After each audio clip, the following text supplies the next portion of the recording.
Hi, everyone, and welcome to the People's Food Summit 2024. This is the European segment. My name is Precious Piri. I am the African coordinator for Regeneration International, whose privilege has been to host the European segment this year. I'm also very grateful for your time today. We are bringing you lots of amazing stories from the beautiful continent of Europe.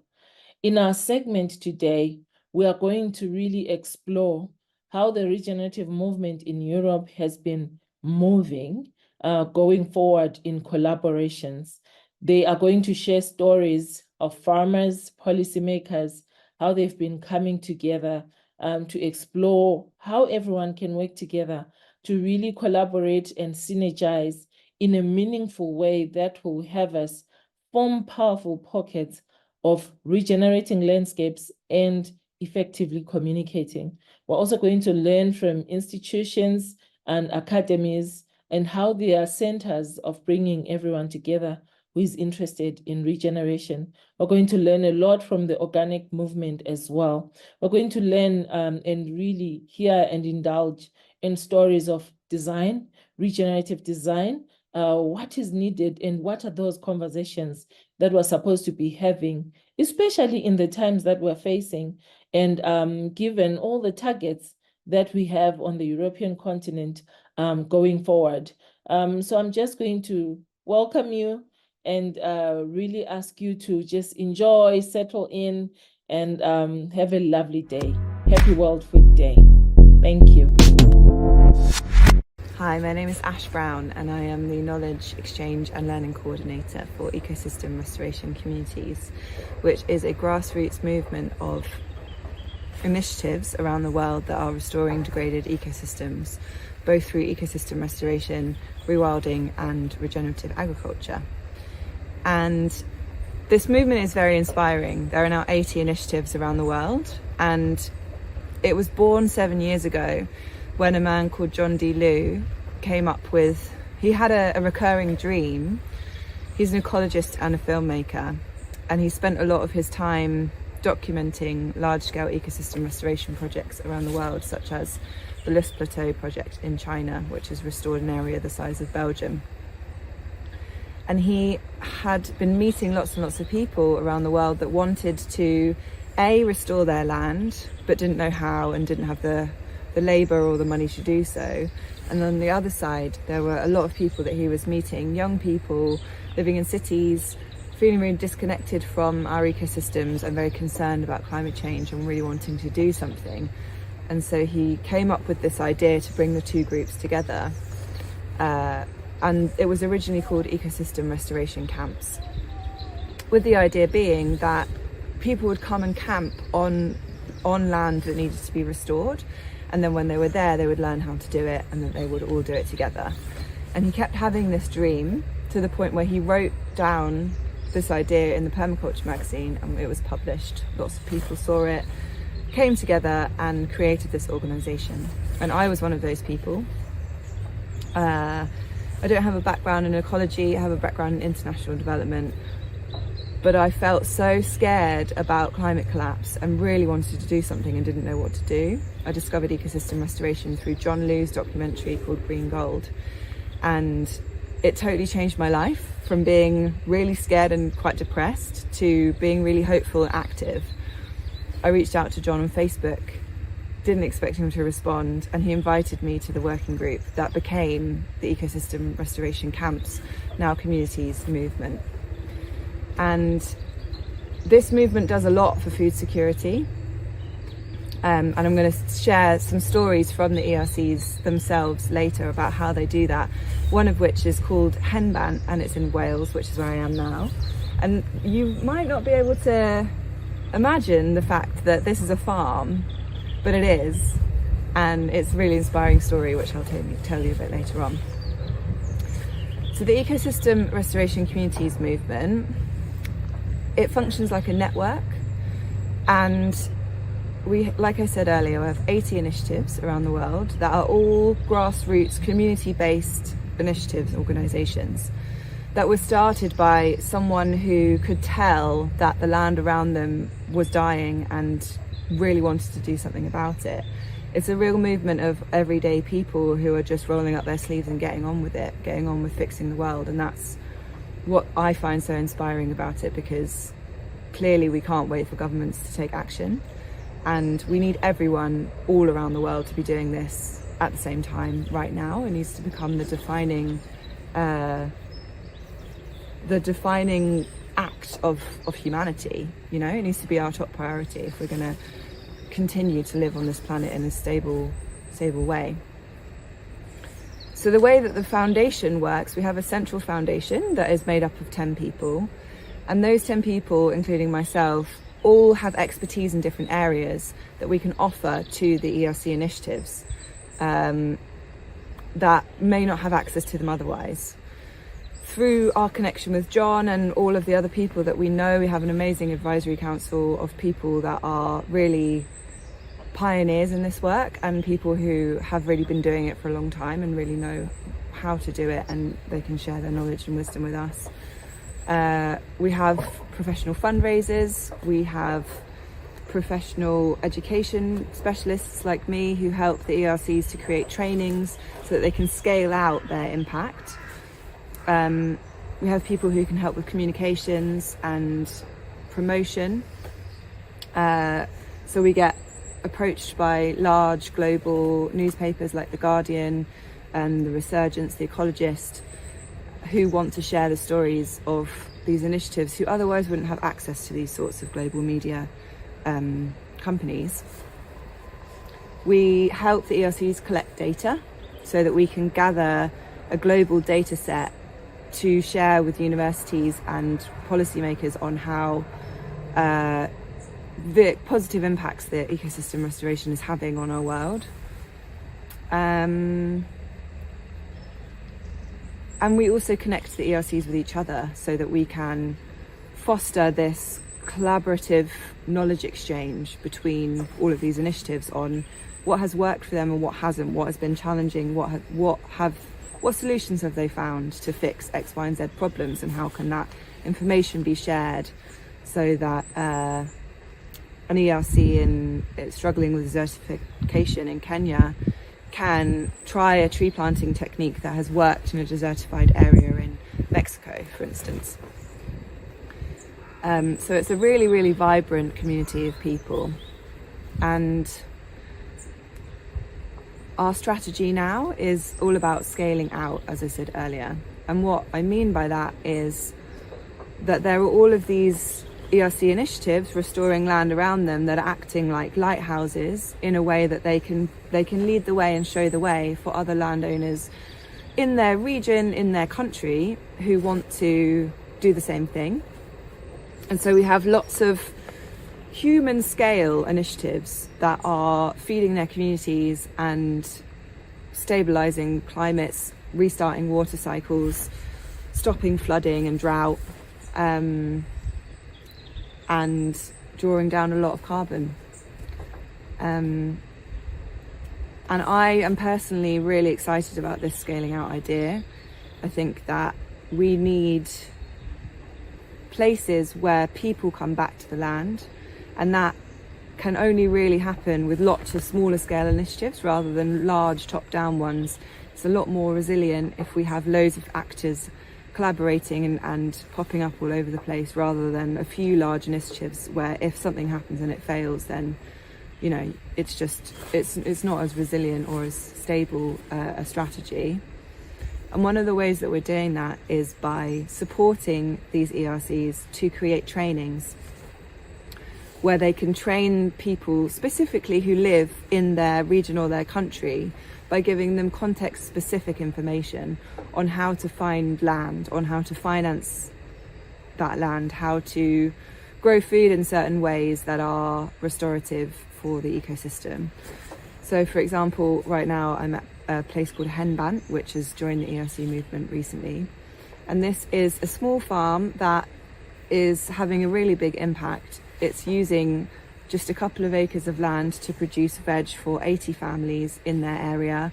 They also have beautiful agroforestry systems, some areas that you can't really even tell you're on a farm because they're so wild, like this one here. There's a lot of thorny scrub, There's loads of food plants for our invertebrates, loads of birds, and yeah, if every farm was like this, then I just don't think we would have a problem with climate change or with food security. And what I'm doing with them is supporting them to create a training for people living in the UK that's specifically about how to do this, how to create your own henband farm.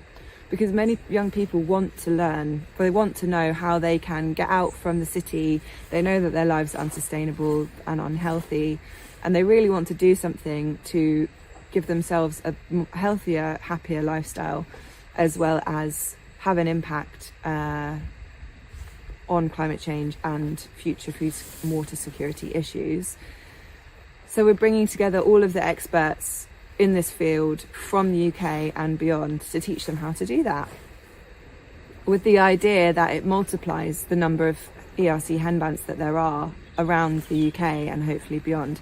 And it's just one of 80 initiatives. So imagine the impact of doing that if every ERC did that, and that's what we're aiming for. We already have a rewilding training in Devon that's trained 100 people already on how to create their own rewilding projects, 50 people every year. Imagine 50 new rewilding projects in the UK every year.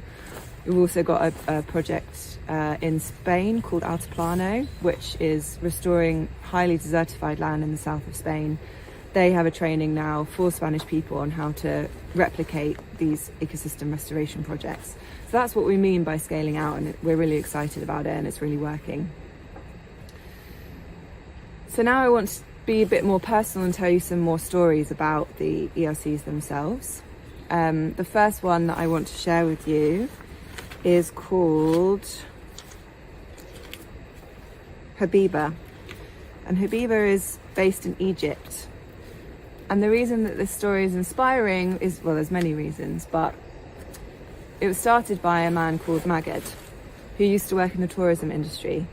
And he lives in the South Sinai, which is an area that's highly desertified. It rains maybe once every couple of years, and when it rains, it pours and floods. And there was a terrorist attack there that stopped the tourists from coming for a good 5 years or so. And what that meant was that the indigenous people that live in that area were relying on tourism income, and they didn't have enough food to feed themselves. And what he realized was that food security in that region was really, unstable and not present. So he started experimenting with how he could grow food. Bearing in mind, like I said, this is an area with very, very, very low rainfall and a lot of heat. And he still managed to find a way, completely self-taught, to create a small regenerative farm that is building soil and biomass and biodiversity, as well as feeding his community. And slowly over time, rather than going to his neighbours and preaching to them, they started coming to him, and he shared his knowledge, his seeds, his little plants. And now there are 100 families. Now there are 100 families that he's been working with. They've planted 6,000 trees. They've conducted 40 research projects, and they're teaching 450 children about ecosystem restoration and regenerative agriculture, and just generally how to live sustainably. Another ERC which is really inspiring when it comes to food security is called Contour Lines. And they started in 2019, so they're a very young organisation. They're based in Guatemala, and what they do is they support families and communities who have cut down some of the rainforest in order to grow food, to live a subsistence life. But the way that they've done that is by planting monocultures of corn, where they've used slash and burn agriculture. So they've cut down the forest, they've burnt off the stubble, and then they've used chemicals to grow the corn. And this has been a disaster for biodiversity, our climate, and for their own health and access to food. And what Contour Lines has done is that it's come in and offered communities the chance to do it differently and plant agroforests on contour that are really diverse, by giving a community 50 trees and the knowledge of how to plant them and take care of them. And then if the family has done that successfully and followed all of the instructions and the trees are doing well, then they'll get another 50 trees, and then an exponential amount of trees every time, and the forest grows, and the gaps in the rainforest fill, even though it's food producing, they're farms essentially, but they say that the Amazon is one big food forest, and this is a truly sustainable indigenous way of feeding ourselves that is really critical, that we go back to that way of growing food for a future that is not scary for us. They've had a really, really high success rate, and they've already planted 2.8 million trees, working with 398 communities across the country, and that's in 5 years. And the success rate of their projects, I think, comes down to the fact that they don't treat people like charity cases. It's not some Western NGO going in and taking pity on people. It's empowering them with work grants rather than charity, and giving them the chance, like in any other country, to access resources that they need to do something with, rather than there being any sort of pity or any sort of patronising-ness. And that's really worked for them, as well as the doing things incrementally and only giving small numbers of trees until success has been shown, commitment's been shown, and it's spread really rapidly, and it's really, really inspiring. Another ERC which is doing really inspiring work when it comes to food security is called Doku, and they're based in Malaysia, in the Malaysian Borneo, which is a place, as we all know, that was once full of beautiful primary tropical forest and has been really, really degraded by specifically palm oil plantations. And a lot of these palm oil plantations are now really exhausted, because tropical forests, all of their biomass and their fertility is in the above ground vegetation. When you remove that, the soil exhausts itself really fast, and the land isn't fertile anymore. And so what Doku is doing is that it's giving jobs to local people. It's currently working with 2,000 hectares across Borneo, and they're using commercial bamboo to kickstart the soil, to put the soil microbes and the soil life back in, using the biomass of bamboo, and they're then selling that bamboo in an integrated value supply chain, where they're creating botanical extracts and larvae insect protein as animal feed.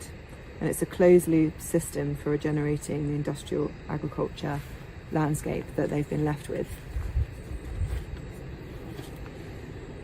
So that just gives you a quick whistle-stop tour of the ERC movement.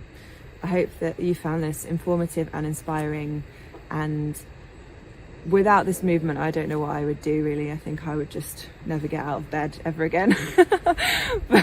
But because of this job and because of being involved in ecosystem restoration, I have motivation to keep getting up every day. Even if the news is scary, I still know that I'm contributing towards a better world and a survivable future for future generations, including myself, you know. And every day I'm seeing more and more people wanting to get involved, wanting to train with us, wanting to start their own projects. It's hard not to be hopeful when you work in ecosystem restoration, and hope is incredibly good for the soul and the mind. So if you want to find out more, you can go to our website. It's www.erc.earth. There are loads of ways that you can get involved. You can donate. Obviously, donations are really needed for this work. You can volunteer with us. We have something called the Restoration Project Finder, where you can type in where you want to go, which ERC you want to visit, what time of year, what skills you have, and then it matches you with an ERC that's looking for people like you. And we've matched hundreds of people to ERCs across the world since launching this platform only a few years ago. And you can train with us, like I've said. So we have all of these different training opportunities for you, to give you a career in this field, because we need millions of people who know what they're doing to step up and restore the earth with us. Thank you for listening.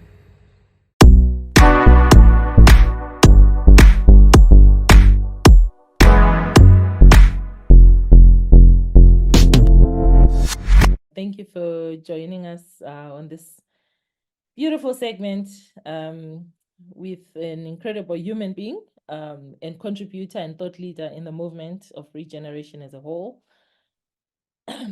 He calls himself, and he's got many names, but we call him Daniel Christian Wahl. And he's in the island of Mallorca. I think I pronounced that well. Daniel, you're welcome to this call. We really appreciate your taking time and jumping in on an almost short notice. But yeah, thank you very much for joining. How could I not come when you invite me? I'm always delighted to talk to you, Precious. So thank you for inviting me. No, truly, thank you. And hope that you've had a nice break. So I'm just going to indulge our audience a little bit on Daniel, who I'm sure is well known because he's really a global thought leader. But it's beautiful for those that are meeting him for the first time online today. Daniel is one of the thought leaders and a catalyst for Regeneration Rising. He's also an author of a very famous book that has been translated into about 7 languages. It's called Designing Regenerative Cultures. If you've never held that book, I encourage you to indulge yourself. He also works as a consultant, educator, and activist with NGOs, businesses, governments, and global change agents. So education-wise, he has degrees in biology, holistic science, and a PhD in design for human and planetary health. His work has influenced and really continues to influence emerging fields of regenerative design and salutogenic designs. He's a winner of a couple of awards, but here I'm going to mention the 2021 Bicentenary Medal for applying design in service to society, and a 2-year fellowship with the Volans Fellowship. I'm truly honored to have Daniel here today because he's not only a friend, a colleague, but he's also a mentor. Just when you listen to him and how he's been drifting in the thought process of regeneration and regenerative cultures. So Daniel, this is the People's Food Summit. We're talking all things food, all things solutions, and this is the European segment, but your voice goes beyond Europe as we live in a global village, essentially. I'm going to just invite you to share your thoughts on the importance of this particular topic, and I think we just take it from there.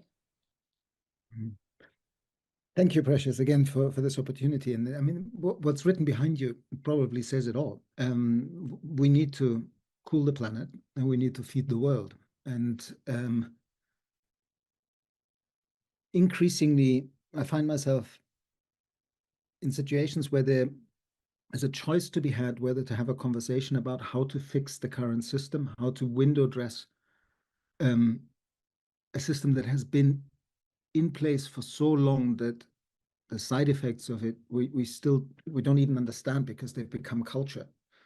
And that is the system of colonialism that is still running through. That is the system of power over nation states, competitiveness between blocks, between countries. And unfortunately, the collective actions of a proportion of humanity have resulted in changes in the Earth systems that we are now no longer in the driver's seat. We will meet changes that will be so profound that even the most profound terra firma, the ground we think we stand on as a culture, as a civilization, as a way of doing things, will be shaken. And unless we understand that, the conversations about what are we to do now will be fundamentally different. If we still think that rearranging deck chairs on the Titanic after hitting the iceberg has any sense whatsoever, and we continue playing that game, we can. But I believe that what this summit is about and what this movement is about is to say, okay, we're operating in this system on the Titanic, but we can begin to build strategies that are fundamentally about how does the link between healthy food and healthy ecosystems, healthy communities, healthy local economies, and healthy human beings actually come together. And food is central, and agriculture is central. That what culture and how it provides itself, like the depth of how do we create the regenerative cultures where we step back into our species inheritance, which is the pattern of being regenerative keystone species in the ecosystems that bring us forth. Now we're a global species, but we still live in locally and regionally bound territories. And the way to heal the global problems is not having another UN conference where 50,000 people descend on Egypt. It's about having a conversation of how people in place can increase their community resilience against unpredictable change that we know for certain will come and will not be easy, to provide these people with basic provisioning, food, water, shelter, a healthy environment, and to link all of this to creating healthy local economies again, healthy regional economies, diverse local entrepreneurship, different types of educations that fit the place and the culture and are fundamentally focused on healing the ecosystem and healing our communities and healing our relationship with this larger system that brought us forth, which is the planetary biosphere. And that's a massive job. And we're out of time. Like it's 1:25, and there are no guarantees of success anymore. True. And, Daniel, because that's obviously very thought-provoking. And your approach indeed provoked something in me to say, instead of saying, this is the solution, or trying to drive the sheep the other way around, we are already in a big mess. And that's a different thought process. We are in a mess, but there are immeasurable opportunities. So I'm kind of interested and keen to know, with this big thought and honestly incredibly eye-opening thought process, what opportunities have you been seeing or been taking advantage of? And I think it would be nice for everyone who's listening, including myself, to see where we can all plug into this rearrangement of how we view our situation as a globe. But I mean, the danger of somebody like me holding forth is that it's people could get the idea of me knowing how to do this. What I am is a student of life and living systems and how they work and how they create health and resilience over time. And as a designer, my big question was given to me by my mentor, David Orr, who said, like, how to fit a species arrogant enough to call itself Homo sapiens on a planet with a biosphere is a design problem. And that's basically where we're at. And my conclusion is that it only fits at the local and regional scale. So the opportunities are not in pleasing the globalist agenda and the globalist conversation and the temptation of ever more global networks and alliances that are all needed. But the action and the real relationship building is on the ground. It's even beyond the digital space. Like if we understand how profound the cascading collapses and breakdowns could be everywhere in Europe, in Asia, in Africa, on all the continents, we really need to think of how would we fall back onto patterns that are actually the ancient patterns that made us survive. And that is custodianship of the ecosystems in which we live. And there's so much in that space already to support all the good work that is going on right now everywhere in such a way that we have a double strategy. We still, while the system is pushing into international conversations, we have them, we take the opportunity for it, but we pay attention to the fact that what really matters is human relationship to each other and to the land within the context of a specific place and bioregion. And all the kind of strategic transformation processes where we're still trying to influence big players within systems that might not fully survive these cascading collapses might be a waste of time and strategy. If we, like, I would say the changes are now coming so hard that we don't need to change the system. It will change itself, that it's already pre-programmed. But we can, as Nora Bateson puts it, ready ourselves in the context of the changes that are now no longer avoidable. And that's a very different attitude. And it's a different way to deploy money. It's a different scale at which to intervene. And that's the local and regional scale. We're ultimately talking about re-regionalization and relocalization of primarily food production, but in ways that don't destroy, but enhance the local ecosystem and local community ties. So much is about direct links between producers and consumers within the context of a region. And then the nuanced, what can't be produced in one region, is like, it's not a kind of protectionism and falling back to self-sufficiency at the community scale, but it is a going back to that as much as possible in order to then see how we need to arrange larger flows of trade to provide shortcomings in one area and another, because of course it's too simplistic to say it's all about localization. There are issues around food distributions that are larger, and it's this, how do we find that nuanced conversation when what we need is a radical relocalizing, but without dismissing the supportive subsidiary national and international necessities that will enable that radical relocalization. Yeah, I mean, that's quite a view. And I think just yesterday, I was talking actually to a colleague that the language also is very important in this very theme. Because for so long we focused on food security, but then I think if we are looking at relocalization and regionalization, the bigger idea is the cultural relevance of initiatives, regenerative initiatives, or regenerative foods, or agroecology. You're not only talking about people having enough to eat, but people having enough that has evolved with their cultures. And they are also in control of how it's produced, how it's shared amongst themselves. And again, not to oversimplify, but with the current weather events, as you have well put, it's becoming clearer and clearer that it will be very important for the movement locally and putting all the pieces and the nodes to a global voice to say, I think relocalization is becoming more apparent. We are actually sitting here with a situation where this is one of the toughest years we've had, with a super heavy El Nino effect that happened in the last growing season. And only those who grew traditional foods and mixed foods for resilience are the ones who have something to share, whether it's a legume, a pumpkin.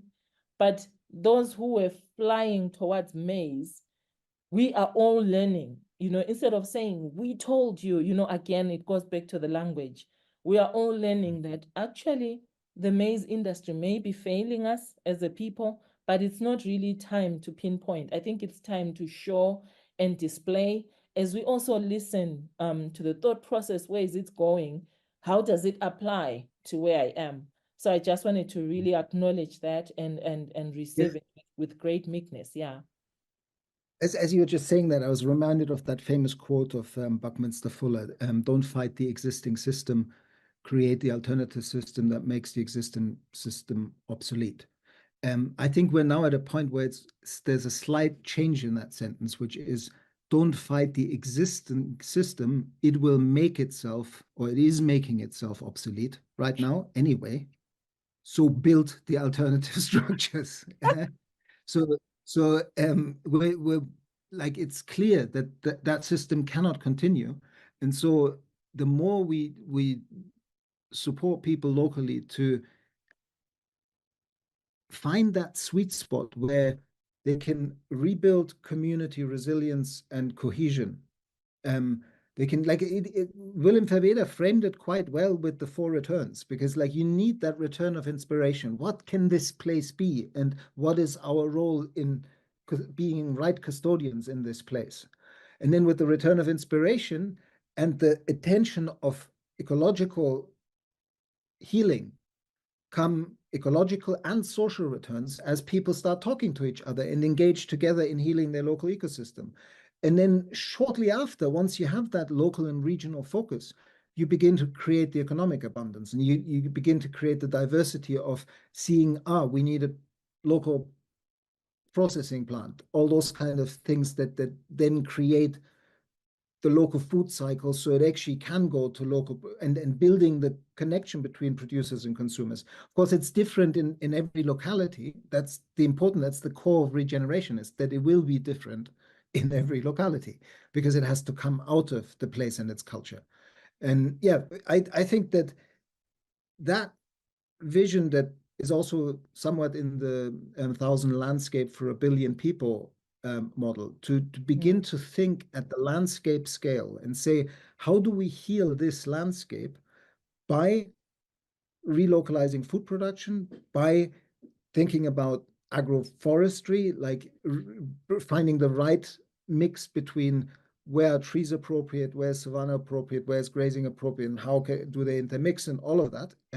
So it's the long-term, not just seeing things in silos. This is not just about food. It's not just about agriculture. As we know, it's about water, it's about climate, it's about the local economy, it's about community, it's about culture, story of place, connection of place, the flip back into, and again, this is like, depending on where people are listening, this sounds ridiculous, but it's, for some people, it's the flip back into a kin-centric worldview, to actually begin to understand that we are family with life and we depend on all life. For so many places that have been chasing the kind of insidious neo-colonialist model of neoliberal economic globalization, that kind of thinking that we are separate from nature and that we need to take agrochemicals to rule over her, that it's been insidiously planted in so many places that some people have come to believe it. True, it's been planted everywhere, such that it's incredibly hard to undo this knowledge of that nature needs to be infused with things for her to produce and feed us back. Yeah. But also, I think it's really been brought forward by, honestly, our limitation as humans to think in silos.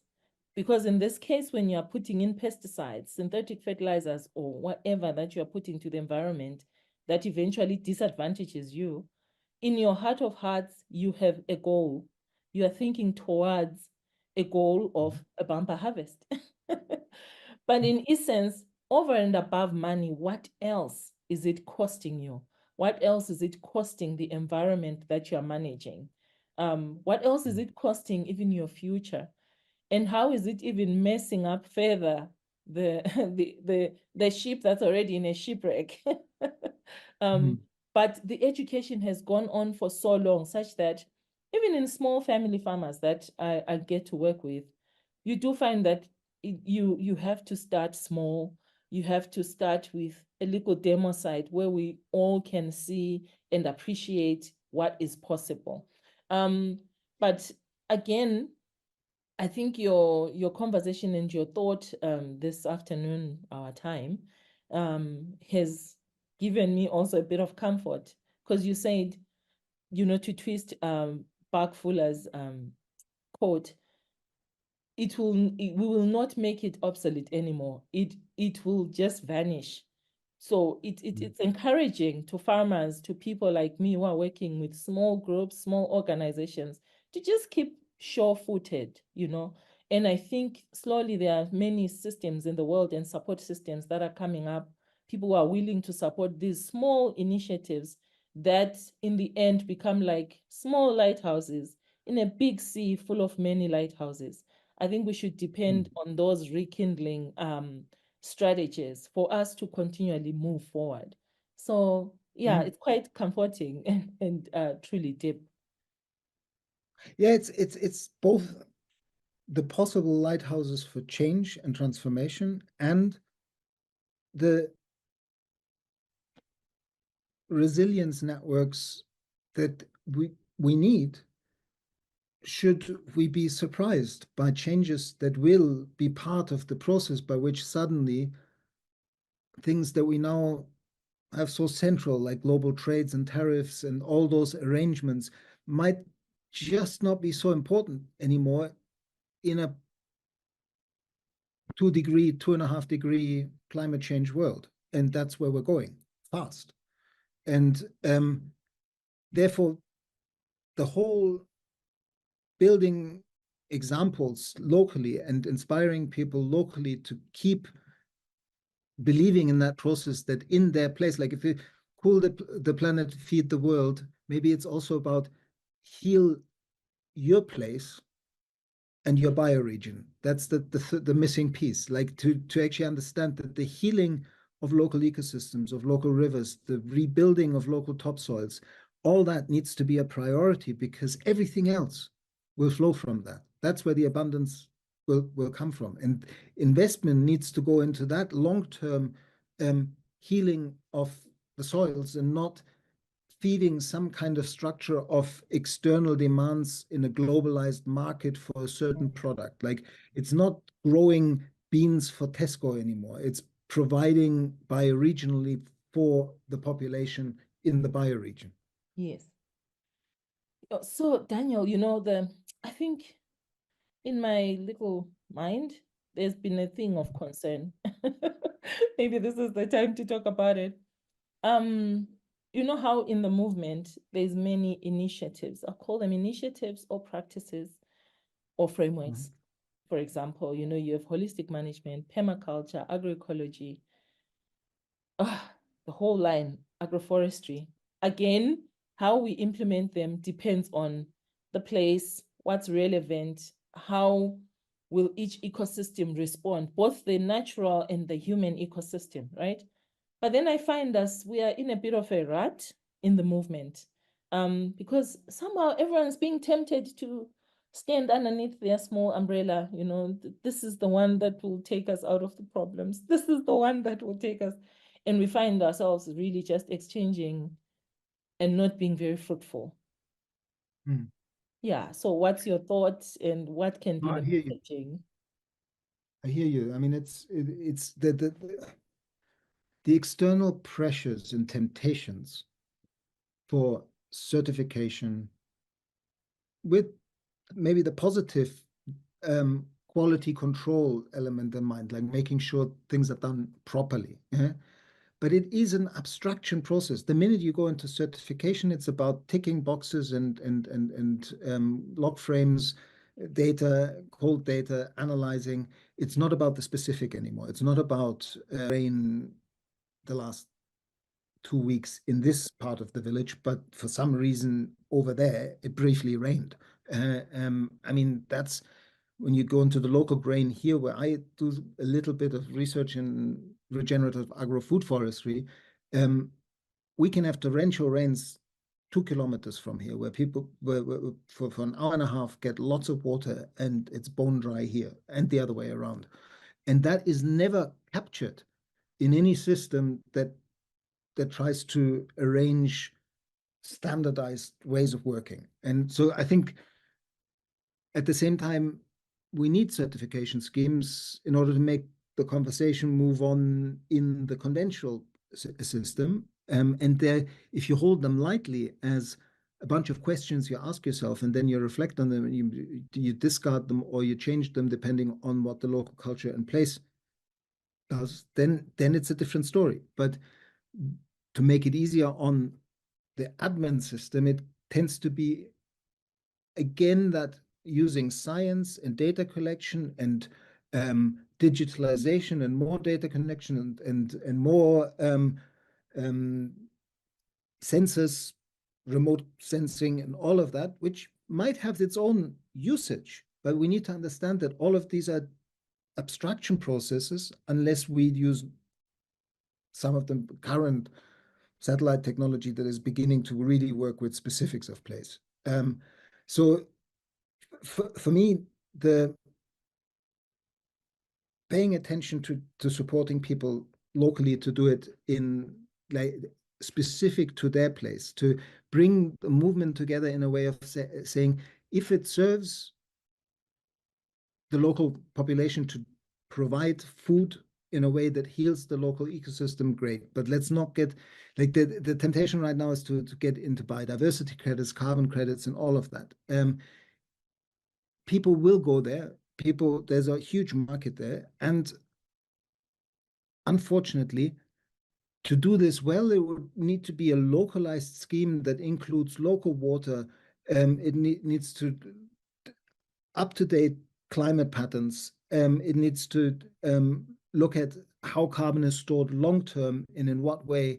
It needs to look at biodiversity in a changing climate and context. And all of that,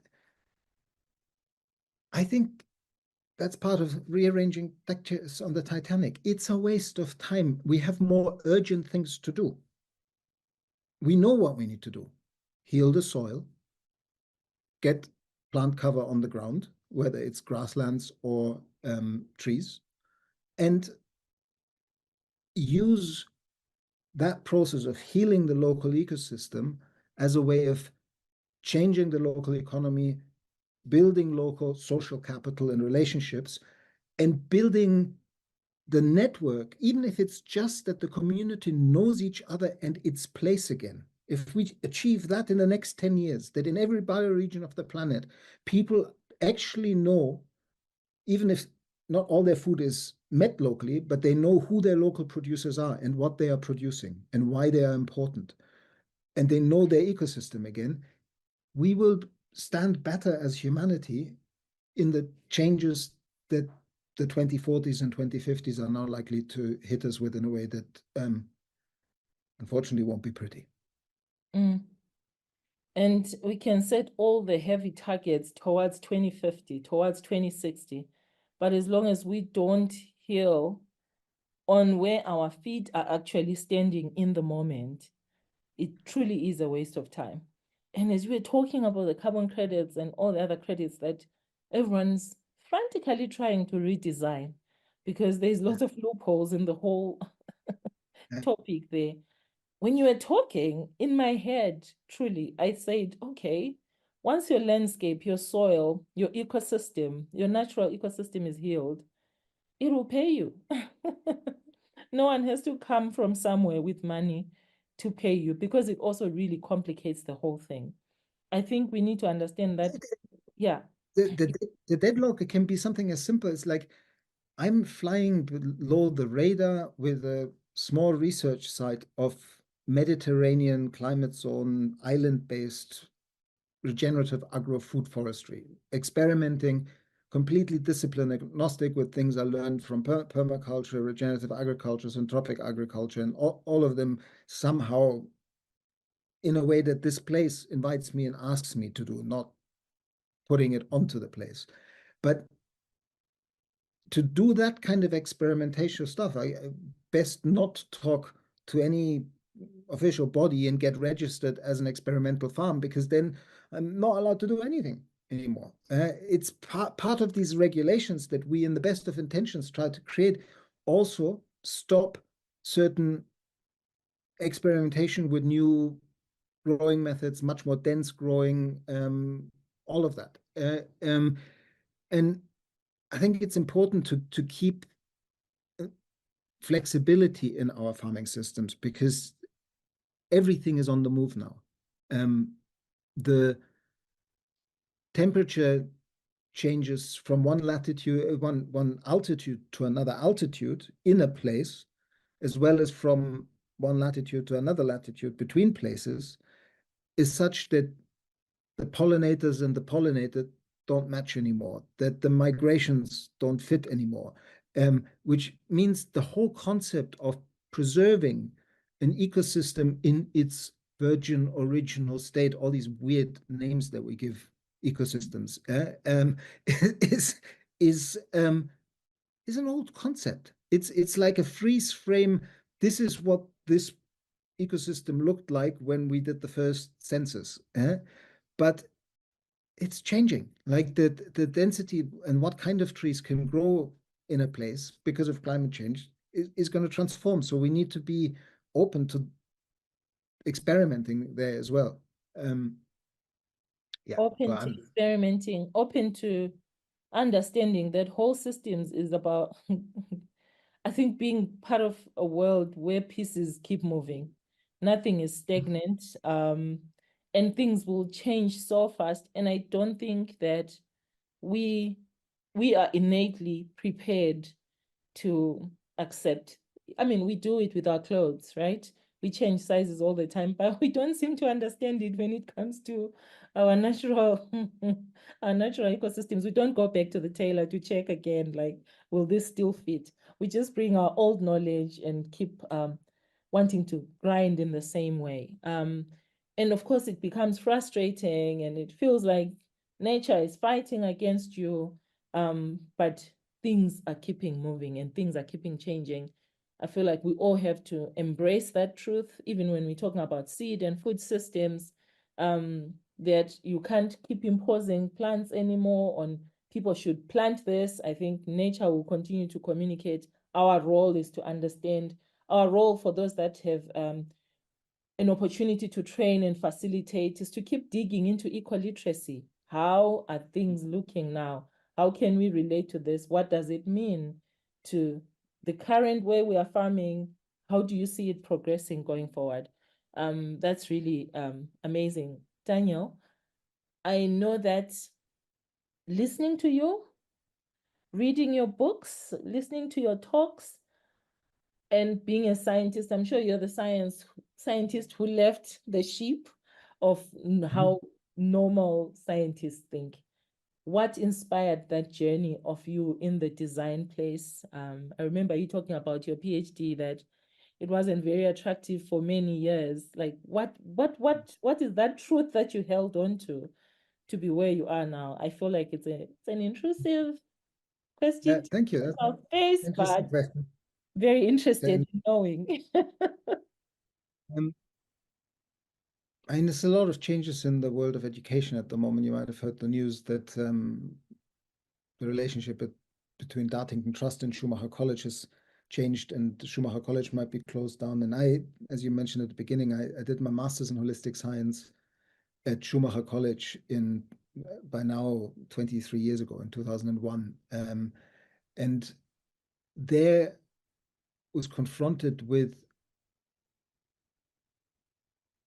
a way of healing what previously had made me leave science because it felt wrong how we were approaching things. And I couldn't find a way in that system that was beyond that obsession with p-values and statistic or quantified data. And it didn't allow for the naturalist dynamic perspective of being a participant in nature. And right at Schumacher College, that's what I got back. Talking Gaia theory with James Lovelock, talking deep ecology with Stephen Harding, who recently died, talking complexity science and health with Professor Brian Goodwin, one of the founders of the Santa Fe Institute of Complexity and one of the leading lights of complexity science. And really understanding that at the core of science itself, there is a message that is, the world is not predictable and controllable beyond a very small time frame and localization. That means the best thing we can ever do is aim for appropriate participation, not for prediction, control, and manipulation. That's barking up the wrong tree. And because it's a dance and a continuous learning to be in the ecosystem, not to be the scientific white-coated observer that has nature out there. Like, nature isn't out there. We are nature. It's all one system. And our way of thinking just influences how we understand it. But if we come back into the system and we understand that the only way that we can qualitatively, not quantitatively, measure whether we succeed in appropriate participation, like being part of the system, is whether what we do increases the health of the system at all scales, the health of a cell, the health of an organ, of an individual, of a family, of a community, of a bioregion, an ecosystem, a planet.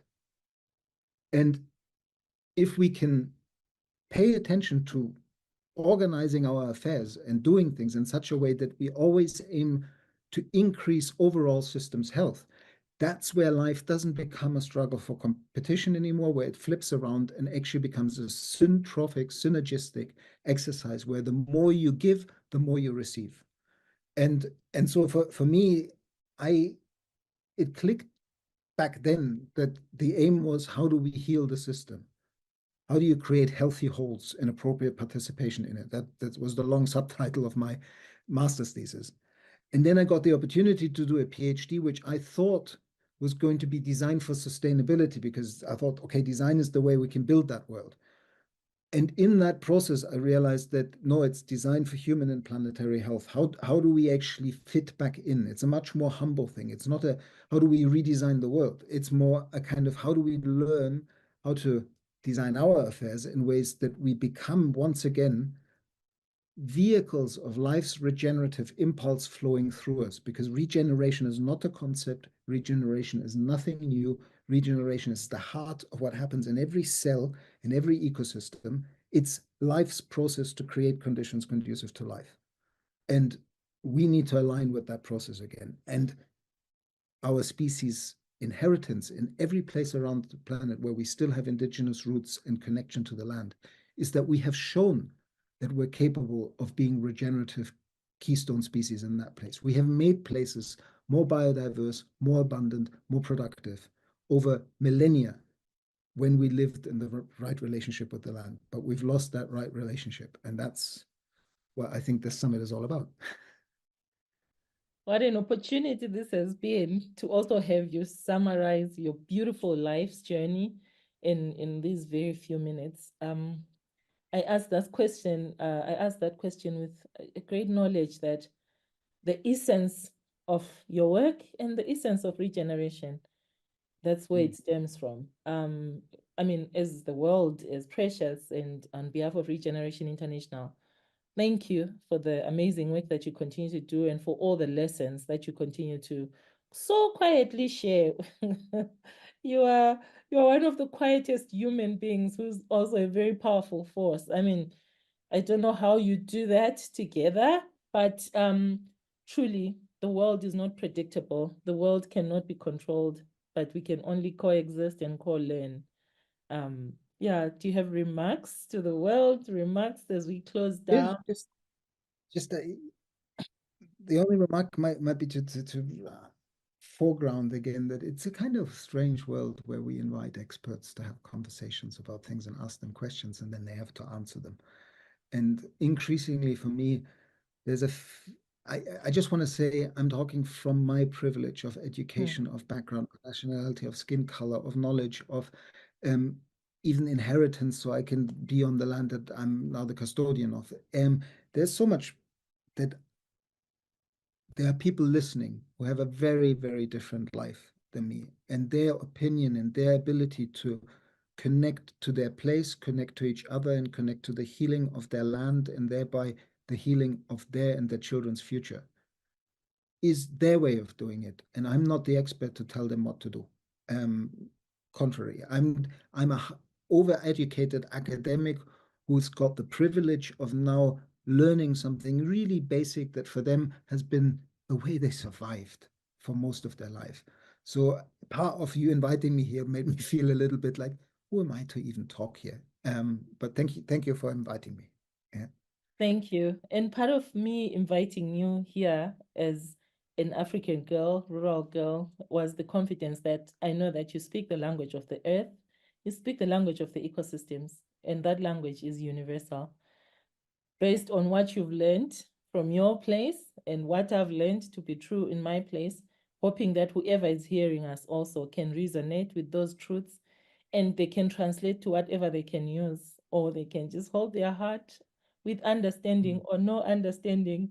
We cannot really control how everything will go for everyone who hears, but the language of nature is one. And I think you care deeply. We also care deeply.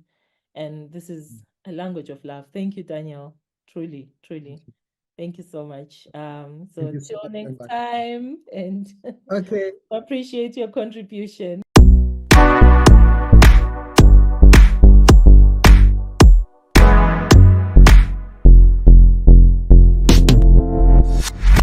Hi Sheila, hi Simon, and hi world. Welcome to the People's Food Summit segment, and I'm currently having the honor to record the European continent.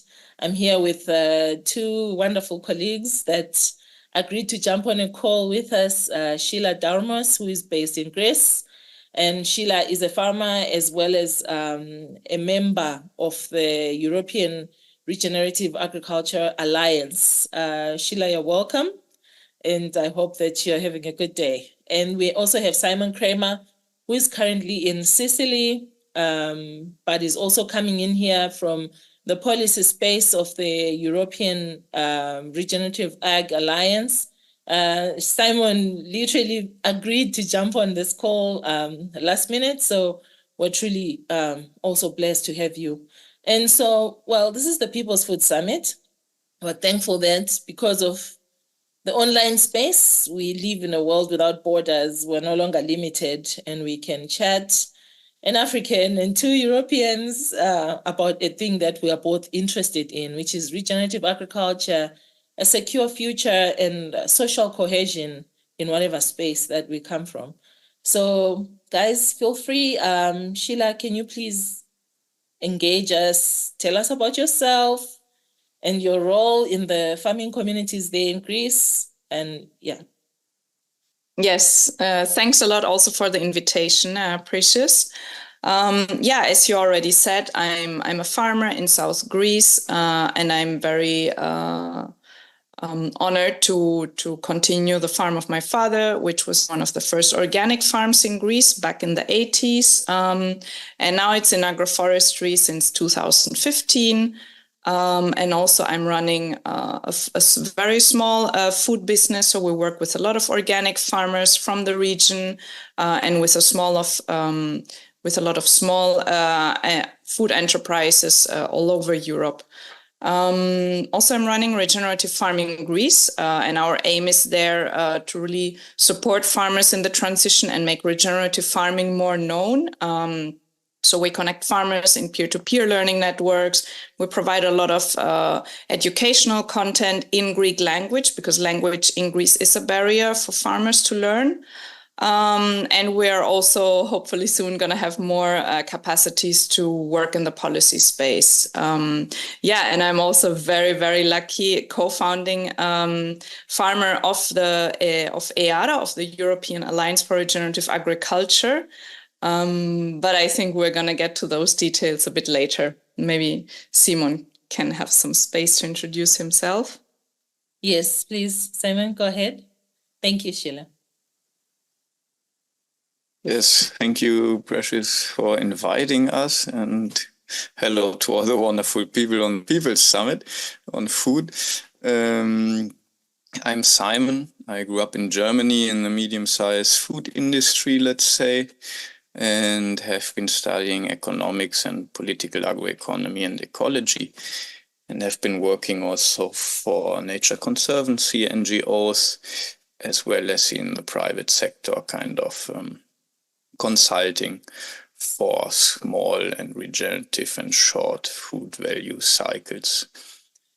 And I had the great honor of co-facilitating the self-organization of the amazing pioneers of regenerative agriculture in Europe, really from the whole diversity of production types, of agroecosystems, also of farming philosophies, into our now European Alliance for Regenerative Agriculture that is completely farmer-led in a sociocratic manner, and with which we hope to influence both policy making as well as kind of private sector sense making of our crisis and their adaptation within it, as well as, of course, almost most importantly, the health of the amazing farmers within and their families.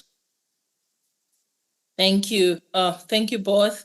Maybe just a quick question. I'm quite interested to learn what drew you to regenerative agriculture. I will speak for myself. I grew up rural, growing up with my grandmother, and interacting with the land. So I naturally sort of took that route, and I found myself very keen and interested. Like, what drew you? I know, Sheila, you overtook your father's farm, but it must have taken something extra within you to jump in.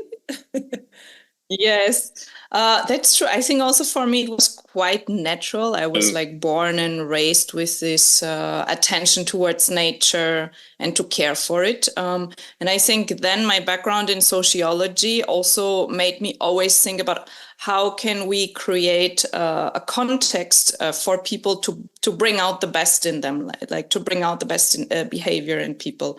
So always to looking at it from a systemic point of view.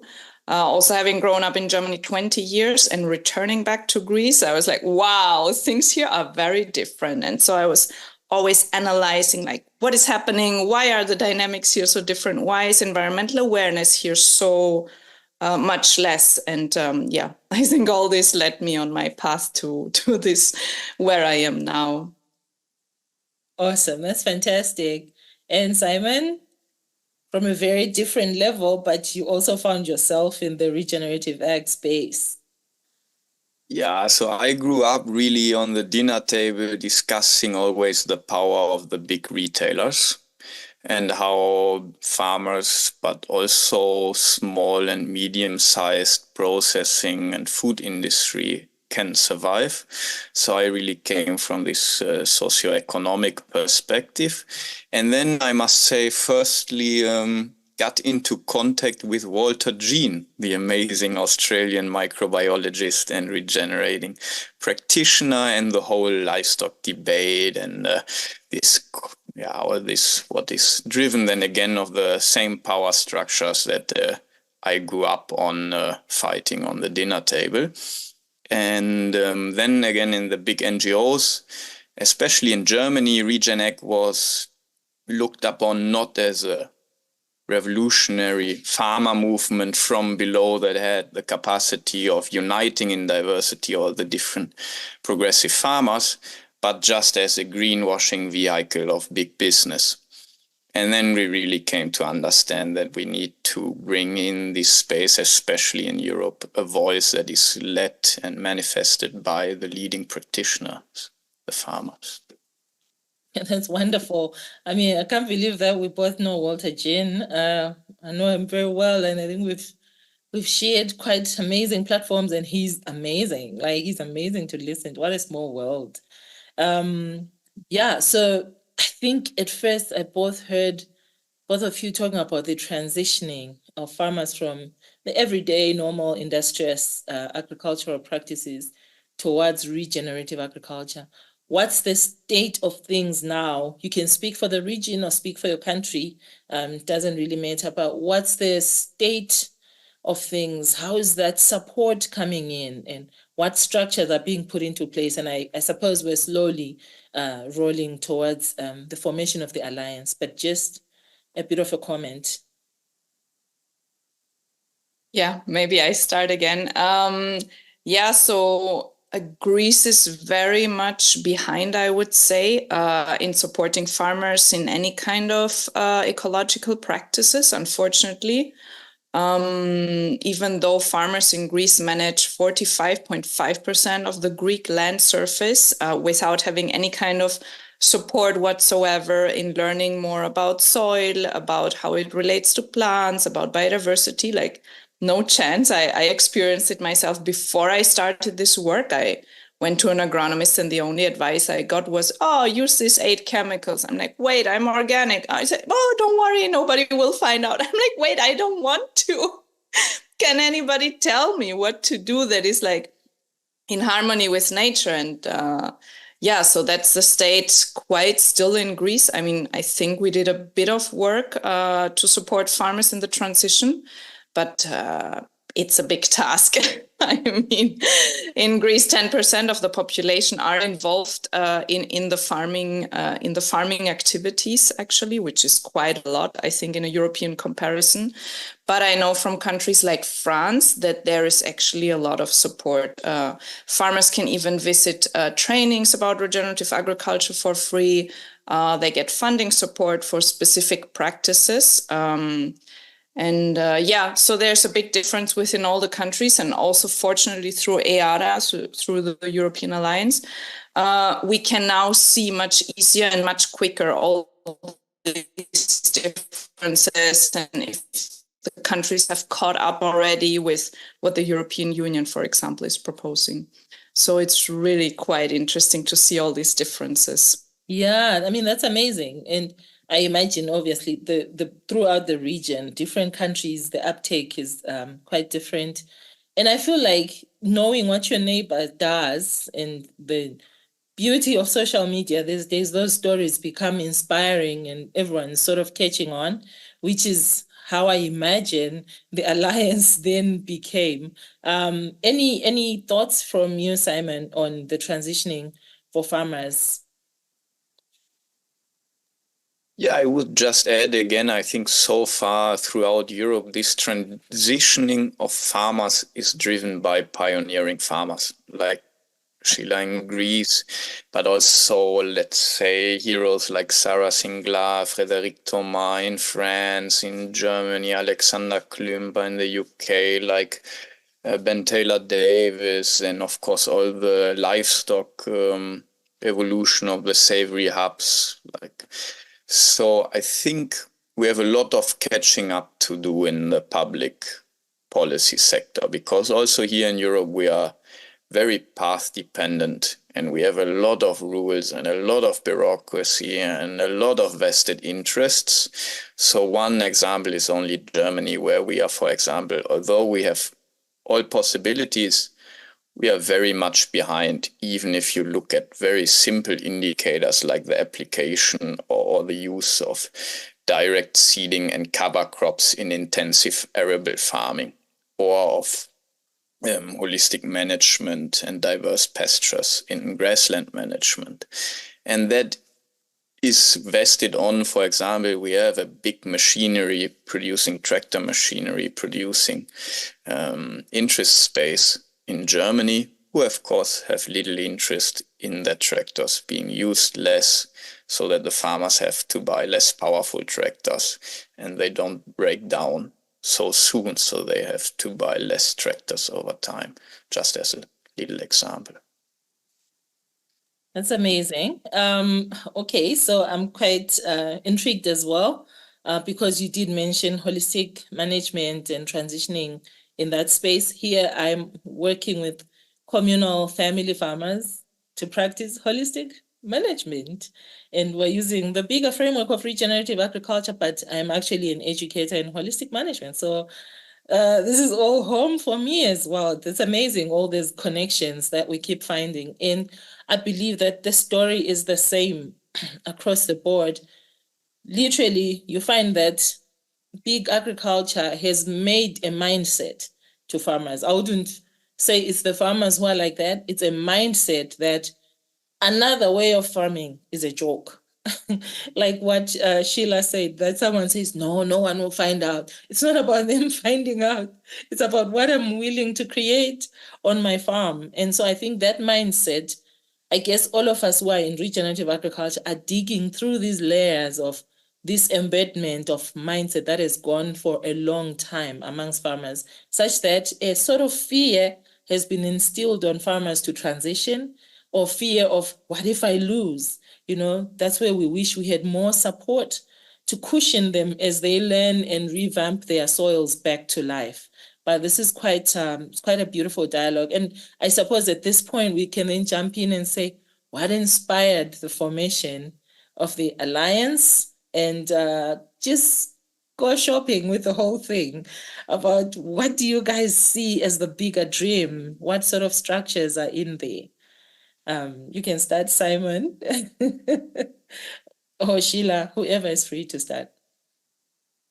Yeah, I think I can start, and then of course I would say Sheila can contribute why she came and wanted to become a founding farmer. I think first of all is the peace among the pioneering farmers. You must understand that at the European policy level, some political constituencies of progressive farmer movements like conservation agriculture or organic or agroecology actually are fighting against each other instead of working together.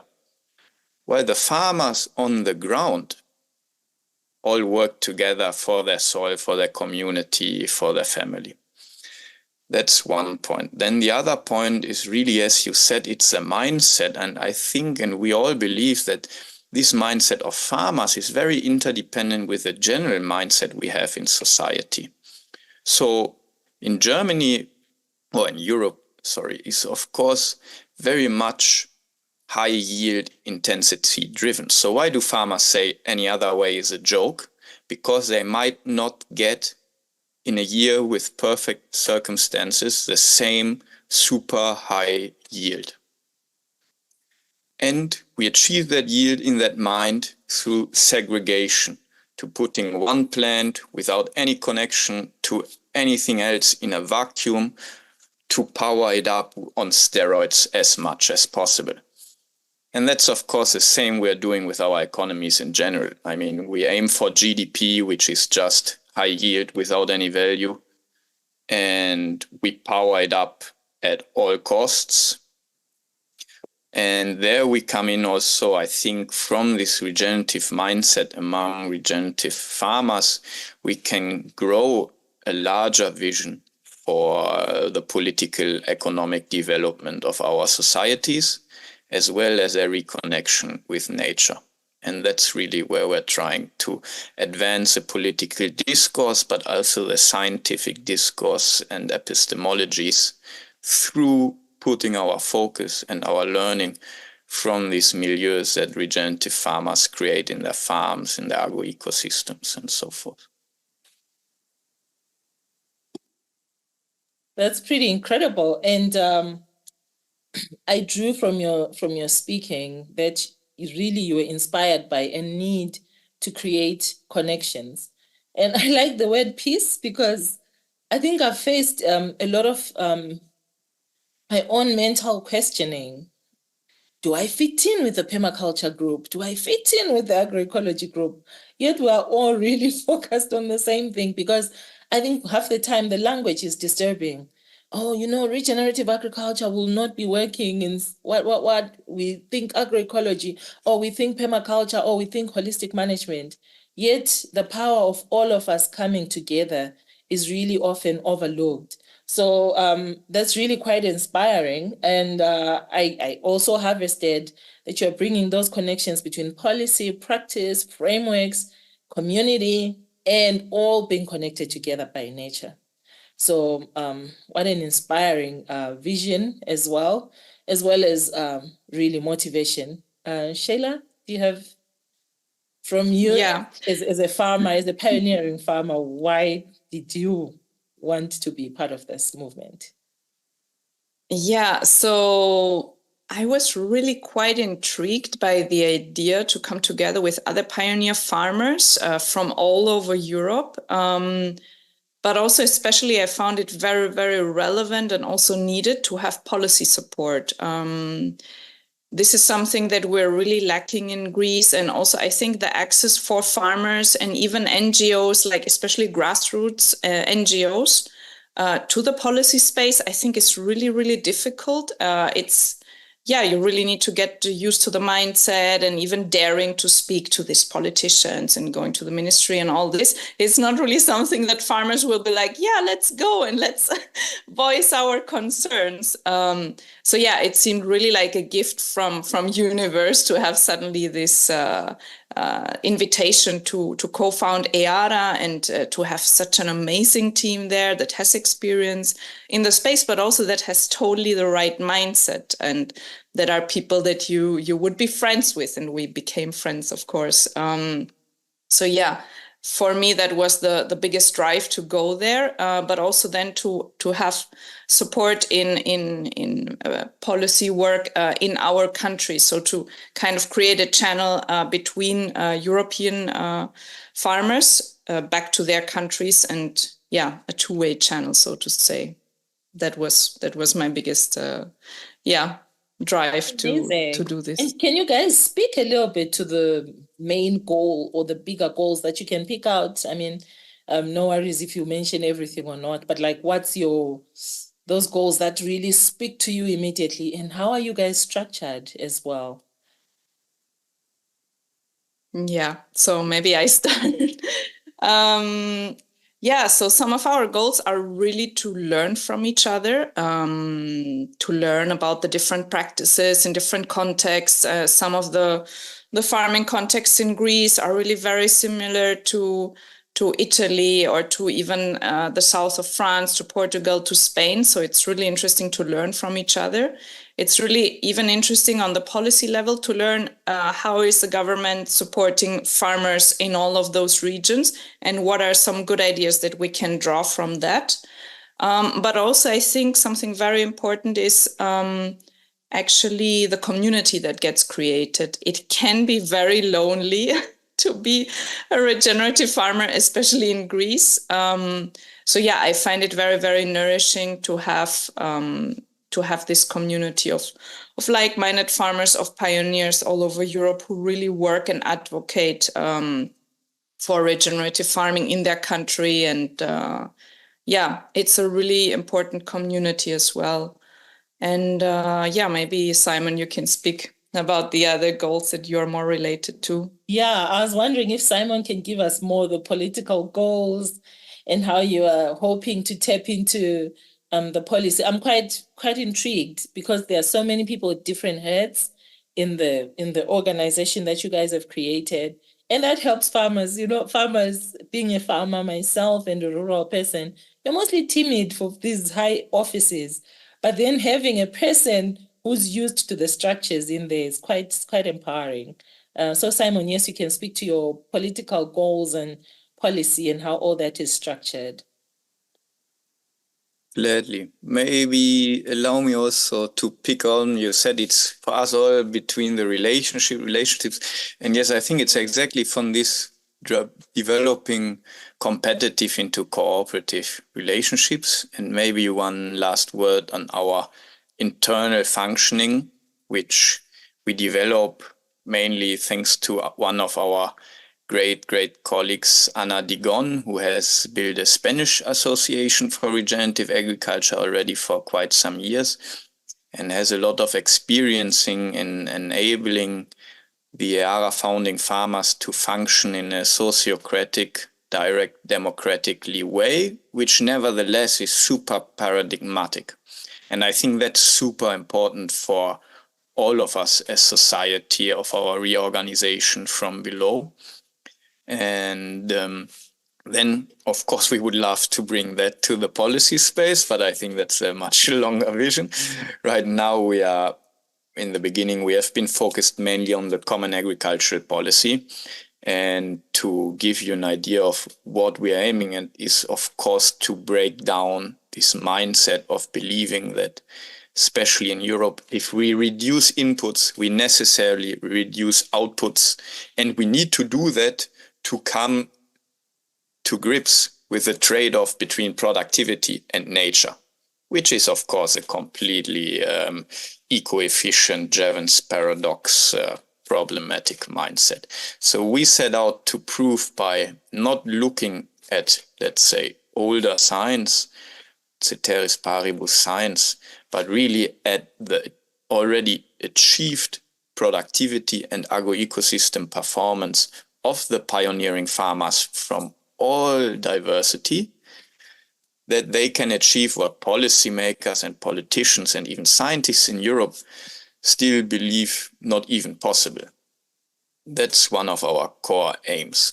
And then the other aim, after having produced this, let's say, empirics on regenerative agriculture, which we are still lacking in a holistic way, is the holy grail of how to create an enabling milieu for all farmers to engage on the regeneration path and advance on that path as fast as possible. And there, maybe let me say, globally, we spend $817 billion annually in public payments as support or subsidies to farmers.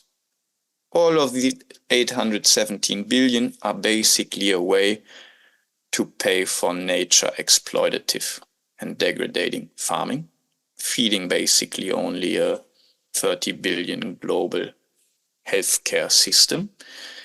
And we really want to develop a path, again, learning from what regenerative farmers themselves have developed. So like the EOV of holistic management, like Regenerative of pioneering American farmers, like Integrity Grown of John Kempf, like the Earthworm Foundation in Europe, where we can unite monitoring, reporting and verification, let's say this information producing, with the agronomic support that farmers need, that Sheila said in the beginning she was not giving, and we are still very lacking in a context-specific way. And really to fuse these both to create a new channel through which public money, our taxpayer money, can properly inoculate the regeneration path of all farmers. That's an amazing and super broad context. When you, well, so you guys started in 2020, is that right? The era? Well, we founded only in 2023. 2023, yes, okay. So maybe the seed started earlier than that. But how much is it growing?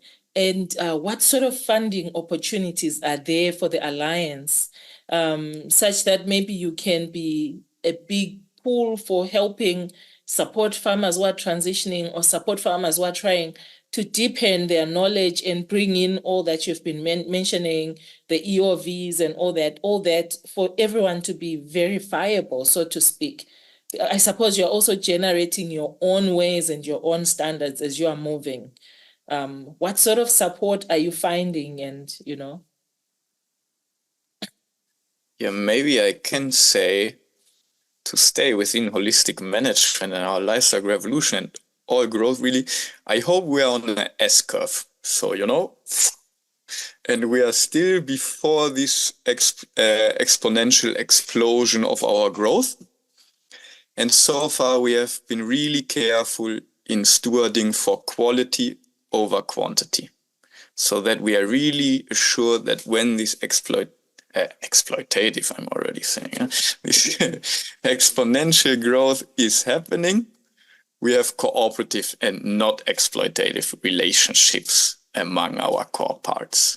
That's amazing. So we are not a cancer or a parasite, but a regeneration organism. That's refreshing also hearing from you, because half the time we're obsessed about this many numbers are involved and, you know, we have jumped this, but usually in regenerative designing, sometimes it feels like and it's not even a stagnant truth, but I have seen a pattern to say it sort of feels like you have to deepen the design and understand the dynamics of this new being that you have created before you start seeing that growth. And maybe this is probably that time where you guys are, given that you only started last year. But like, how many member states, if we were to use that word, how many member countries did you start off with? Everyone who jumped on board, and I see a growth anyways, eventually. Yeah, so we started, I think, with 60 farmers, 15 to 20 countries. And we have now started our new member process, which is only by our founding farmers putting the word out to other regeneration pioneers. And so, yes, I think we are setting up the structures to then be growing more quickly and to the other countries of Europe, which is already happening. For example, I have, just yesterday I had a great call with an amazing pioneering young farmers building a movement in Romania. And I think he will become a farmer very soon. And maybe the last point, of course, you said on finances and stuff, that is, of course, a struggle for us, especially if we do not want to cater to the number game of philanthropy and, let's say, the fast, quantitative impact analysis, which brings us just back to CO2 efficiency and these problems of that. We have been very lucky in that we had some small family foundations believing in the way we are doing things. And now I think as we come out of this beginning of the S-curve of our growth, in the next 1.5 years, we will diversify a little bit and also see how we can engage with these private methodologies and the private sector, because of course 817 billion sound a lot, but the whole food system is 10 trillion, so it's not so much in the sense like we need to be able to create positive ways of private capital to flow before we recommend what we need to recommend. Thank you. I mean, as we almost draw to a close, can you guys speak a little bit to how do you see yourselves or the era playing, what role can they be playing on social cohesion? Are the social dynamics that you're going to be touching as you work with farmers or policymakers or consumers? How's that strategy?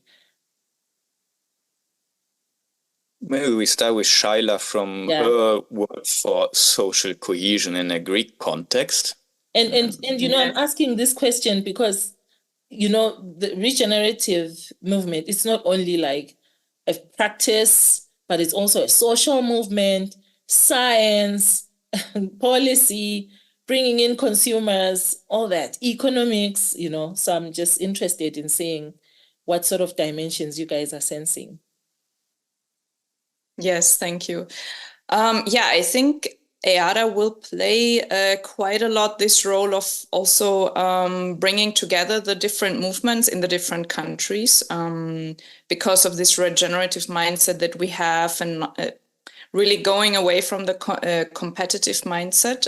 So this is a role I see many founding farmers starting to play in their own countries. And also I think it has to do with a generational change as well. So this is one big thing, really making everybody understand that we are going together in one direction. Is it called conservation agriculture, permaculture, natural farming, agroecology? So it has a lot this uniting character. Yeah, this I see as one of the main future developments. Simon, you can jump in if you have something to say as well. I just say we really like the metaphor of the social mycelium. You know, if you look at farmers across the board self-identifying with regenerative agriculture and really pushing the frontiers of agronomic innovation through increasing more cooperative relationships within soils and ecosystems, that's the same we ought to do in society. So we are alienated from each other and ever more so, just like the plants and the soil in conventional agricultural fields. So I think, you know, there's also a lot of criticism sometimes of agricultural exceptionalism in policy discourse and political economy.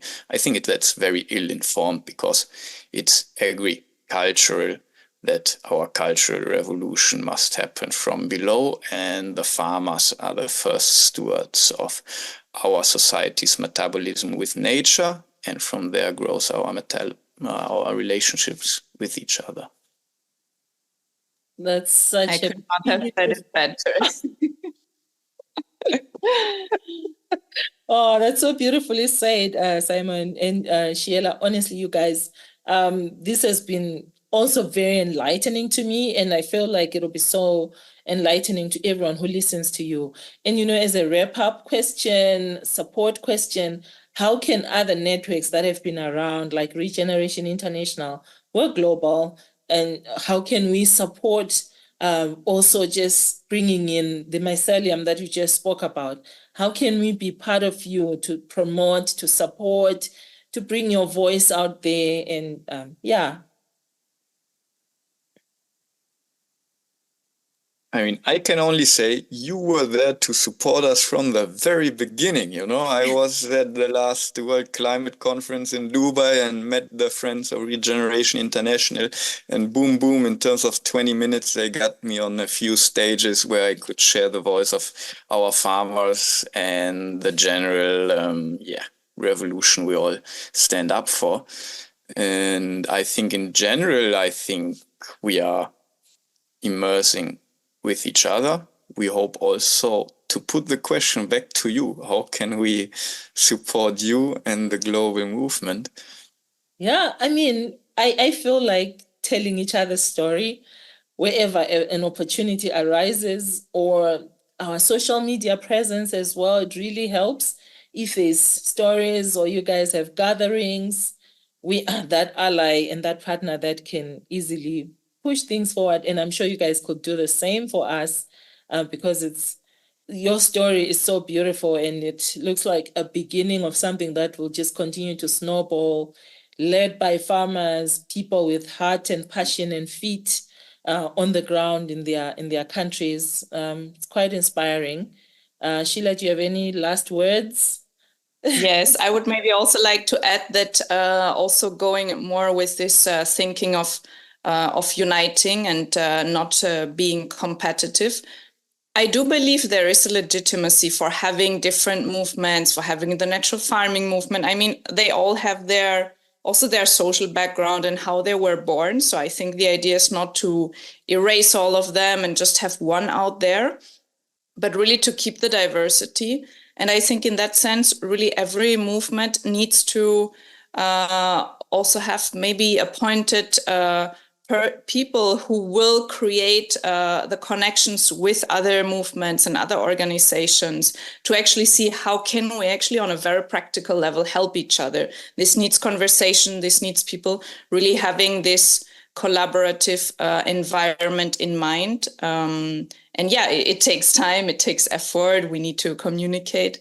So, and I see many organizations just practically not having time to have those conversations even, while in the end we might do double work. And it would be more smart to work together from the beginning.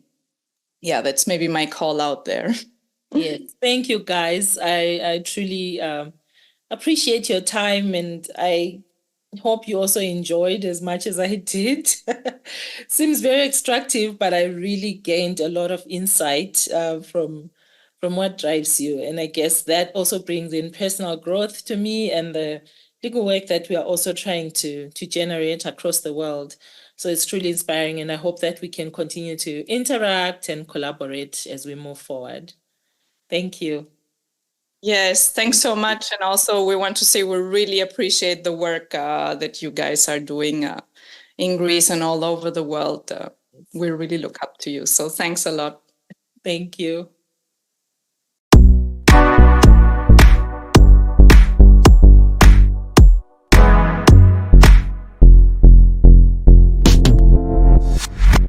Hi again. Welcome to the People's Food Summit 2024 segment. I'm very privileged to host the European segment this year. I'm here with a person that I met online a few days ago, but we are now talking so much as if we've known each other for a long time, by the name Josefine, who is with the Academy Schloss Kirchberg in Germany. Hi, Josefine. Hi, Precious. Yeah, so you're welcome. Thank you so much for joining. I would love to share a little bit about Josefine. She was born at the foothills of the Alps in South Germany, and she completed her studies in design and product management in Salzburg, Austria. So that's where she focused on the EU circular economy transformation plan. I'm quite excited that you are here because you have all this amazing experience, Josefine. You've also been an active designer in the intersections of transformation studies, landscape management, and architecture, always emphasizing on the systematic approaches that honor the dynamics of living systems and their unmeasurable vitalism, as well as their deep drive towards beauty. I welcome you today because you are also a big contributor to the European Regenerative Agriculture movement through the ERR. And I know that your academy also is a big place of gathering people and everyone from all walks of your guys' region. Please feel free to share and share abundantly as your heart leads. Thank you, Precious. That was a very warm welcome, and I'm so honored to speak today to you and also to speak to the visitors and watchers of the People Food System Summit that you are bringing together, which is amazing. I do really think that the work that you're doing is brilliant. So well done. And you completely summarized perfectly. I've been with the Academy Schloss Kirchberg for the last 3 years. After I've had a sort of non-linear way into working within agrarian communities and our agri-food system today. Very quickly sharing, I come from the design space and the transformation design space, which is quite young and has been sort of developed over the last 15 years, but is a beautiful space where creative people look at societal problems or trajectories for the future in terms of how they develop towards a more eco-social approach, really understanding our activities within the more than human world and our world together. And that has led me to the studies that I did. And then I lived in New Zealand for a while, studying it and working as well, and working especially at the intersections of land management, landscape, architecture, and we had a lot of amazing encounters with and work and projects with Mana Whenua there that, as some of you might know, have their own design principles. So from stemming from the long history of Maori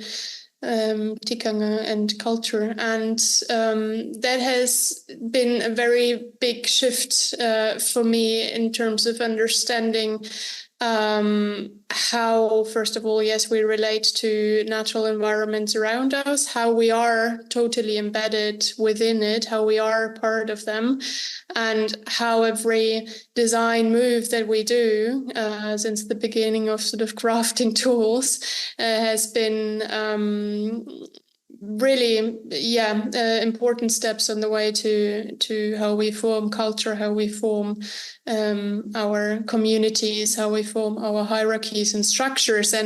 And so we are all designers, but especially within this design realms, you have so many amazing tools and principles and pathways that have been shaped that really look into potential transformational processes that we can all collectively do together or shape together. And long story short, the design path led me towards issues of sustainability. Back then, sustainability was a big term. Not so much anymore. I think we're moving towards regeneration or even beyond, and those understandings of really how do we engage and how do we design the environments that we live in ultimately led to, there is always sort of a link to agriculture and our food system as the ultimate gateway into our interdependence with our natural environments. And from that shift in perspective, I returned back to Europe and I started working more closely within the food system space. And for the last years here at the Academy Schloss Kirchberg, after my master's studies then in Germany. And here we have a free research institute that is completely funded by either foundations or different sources of private funding. And we have been jokingly saying over the last year, it's sort of an economical place of everyone is invited to come here and to discuss and to join, and there is no boundaries or a very set sort of frame that we work within, and that makes it a very powerful and transformational place here. Maybe shall I quickly dive into the history of the Academy to give you an overview of how we got here? Yes, just to also appreciate your introduction and the power of how every one of us is a designer. So how the farm is a design, how you live with your neighbors, how you build, how you the whole life is centered on design. And it was quite intriguing to just listen to you, just pull those pieces together. Yes, we are very excited to hear more about the Academy and the fact that it's really been channeling its energy towards availing opportunities to everyone. So yes, dig deep with the history, what you do, and if I have questions in between, I can ask to interject a little bit, but please feel free. Perfect. So I think this history is quite interesting. So I'm really happy to share it. The Academy is or was founded under the roof of a foundation called Haus der Bauern, which translates to English House of Farmers. And that foundation, again, is the social welfare and socio-political foundation of our local farmers association that we have here, the Schwäbisch-Hällische Bäuerliche Erzeugergemeinschaft, a very long German word. But it is a local farmers association that works with around 1,500 farmers in the region who have basically built their own little cosmos here, working together, selling together the produce that they produce, may it be animal produce or grains, beans, and so on. There's a multitude of products. And the founder of that association, Rudolf Bühler, back in 2012, founded the Foundation House of Farmers to further propel farmers' rights locally here, but then also internationally. And the foundation is very much committed to freedom, cultural self-determination, social justice for the farming and the rural population here in the region, in Europe, and internationally. And from that foundation came in 2015 and the first workings on the Charter for Peasants' Rights that was then declared into a fully accepted charter in early 2018 by the United Nations, and it's called Global Peasants' Rights Charter. And the convenience of I think it was around 450 groups from around the world came together here 2017 to fully understand what kind of trajectories there are within rural and farming communities around the world towards freedom, peace, and having their rights really heard, especially smallholders and small acre farmers. And the declaration that was then accepted by the UN in New York was a huge success, and that success led into further understanding, okay, we can really be a place of education and transformation from within this farmers association here. And the Farmers Association got later granted consultative status within the ECOSOC Council, so the Economic and Social Council with the UN Secretariat in New York, and therefore has rights to the UN in Geneva, New York, and Vienna, which is for a NGO or association that works on farmers' rights, quite a beautiful thing to engage within the wider global community on economic and social issues. worldwide. And from there on, the foundation in 2015 acquired this beautiful castle that we are in. The story by Rudolf Bühler goes from the feudals to the farmers, so shifting hierarchies and power structures there as well. And this is where we are now situated. The Academy was founded in 2017 as the educational hub of the foundation, and we are an incredible small team. We're only 4 people here, and over the last nearly now, 7 years, I've been on board. For the last 3 years, we've built a whole educational program that is including all different farming systems that worked towards the regeneration of our ecosystem and then work towards life and the building of life. So might it be organic, regenerative, agroecological, conservation, agriculture, and so on. They have different terms, but at the end of the day, they all unite under the common vision of really having healthy agriculture and food systems. Yeah, and my role within it, maybe to quickly share that as well, is to facilitate and conduct and curate the educational programs that lead from field days with farmers to soil health courses, very in-depth, to big conferences that act globally, like the World Organic Forum that we've just had in 2024, and Regeneration International was a big part of that. And André Loy was here sharing the incredible work that you've been doing with us. And we are connected to the European Alliance for Regenerative Agriculture, as you talked to Simon and the incredible Sheila, one of the founding farmers,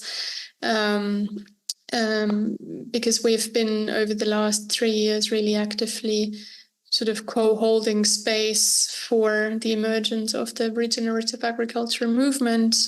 Back in 2021, we brought the regenerative farming pioneers together with climate farmers here for the first climate farming congress that was still within COVID times.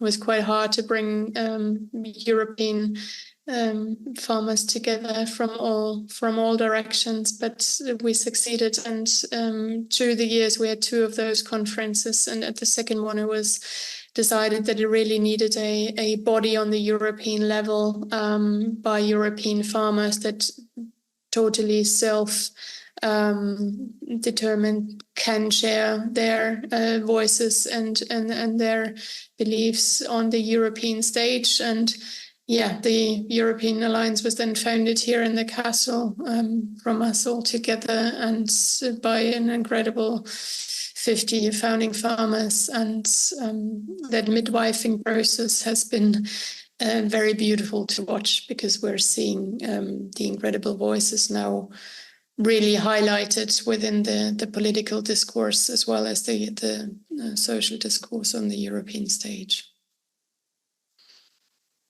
That's really incredible, and what a rich history. I like from the feudals to the farmers. What a complete turnaround on the usage of the castle. So maybe my question is, so in the education programs, are you guys the ones who educate, or you're in partnership with the farmer groups and different educators? You know, how does in this academy create a community of knowledge building, a community? Already I can sense that it's a community of bringing everyone together, because we are all interested in regeneration, whether you're into permaculture, agroecology, and whatever, breaking those down. But how do you then bring the community together? Yeah, so we do our own teaching programs, yes, but then it's a big place of convenience, so that we're working with local universities here, we're working with international organizations and NGOs, and for us the main objective is that we bring those people together, just as you say, host gatherings, provide spaces, provide platforms, and then have pioneers as well as the incredible farming community working on all of our shared topics come and sort of build upon the platform that we are providing. And it's we had never had a real vision that was only like the very set. What we do is really focus on freedom and self-determination for farmers. So if we conduct programs and educational programs, we get together lecturers as well as teachers and from the wider farming community and conduct programs. And then also we do our own research in collaboration again with the organic universities in Germany, Austria, and Switzerland, looking at different climate change mitigation models within different farming systems, as well as more holistic approaches to bringing agroecological, organic, and regenerative models to farming communities here, and the association, as well as research programs that we have in Ghana, for example, in India, and we are sort of the coordinating hub for that here. So as a person who's into design, I guess my question is, how important is this model of the academy?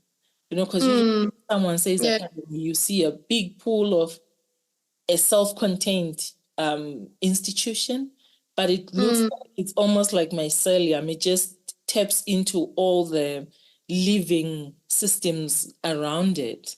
Tap into farmer groups, into educational institutions and all that. Like, how important is this kind of model for designing?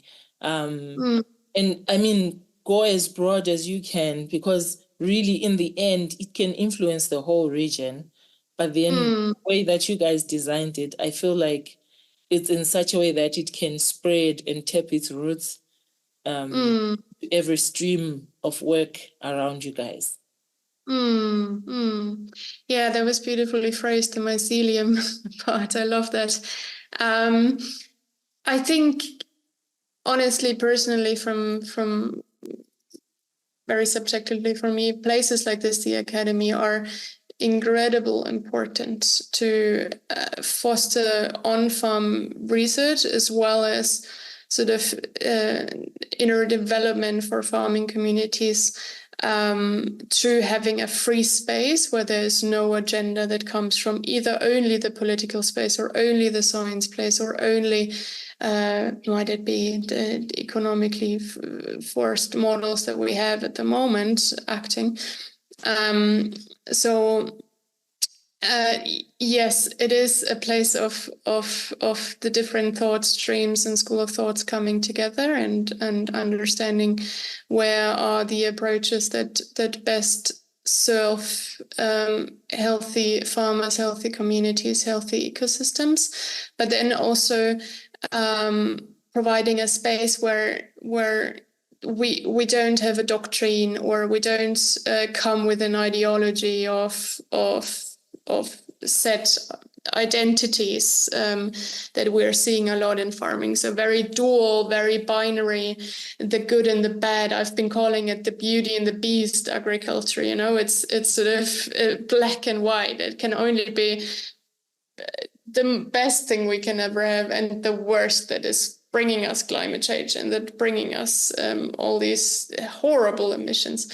No, it's either or, you know, it's not any of that. It is this very muddy space in between where we have incredible solutions that most of the time, I have to say, are developed over the last decades already on the farms, or within farming communities, and that don't find their way into scientific programs yet, because the scientific models that we use to measure things and so on are quite reductionistic in that. So We have been forcing that approach a lot to understand where can we break down those identities, where can we break down those boundaries, and where can we, without, I'm not saying skip science, not at all. It's just how do we propel each other forward to a point where we understand where do our real levers lie for ecosystem health and people health, and how do we bring transdisciplinary all the actors together that need to be sitting at the table, and obviously that needs to be the farmers themselves in the middle of that table. Yeah. No, that's incredible. And I mean, respectfully speaking, you're right. No one is discarding science, because the whole thing that we're doing is also science. Farmers are scientists, except this time around, we are all really yearning and longing for a design that really counts into place the complexity of what we're dealing with. It's much more complex than complicated.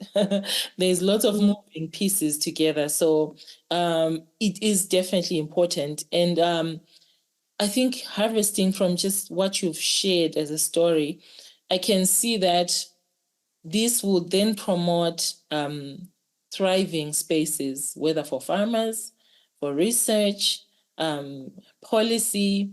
How are you reaching out to like maybe a group like consumers to also bring them in? It might be people who are not yet actively in the movement, but like, what are those efforts of bringing out your voice and the communication from the academy? Yeah, that's the consumer side is an interesting one, because yes, first of all, we all eat food, and second of all, we sort of are all entangled with that world automatically as soon as we get up in the morning.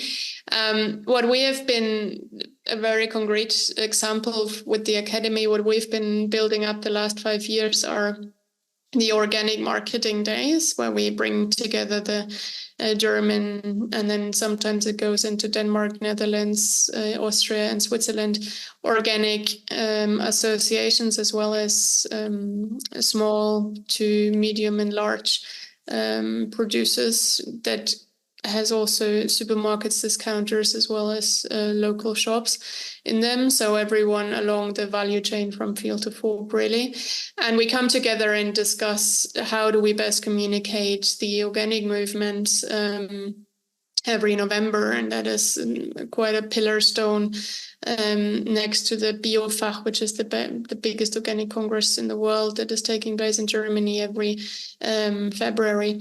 And those organic marketing days are an interesting example for communicating, yes, to the consumer, but then also communicating the values that we hold within the different sustainable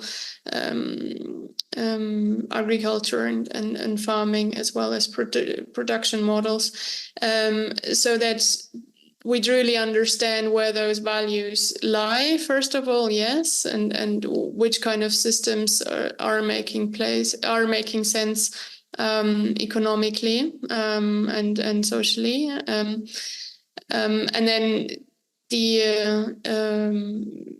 for us, or within the academy, it's really a matter of bringing together those stakeholders, understanding where the different communication marketing strategies lie, understanding how to propel each other so that we bring out a force onto the German stage to move closer together within the organic world, specifically in this case.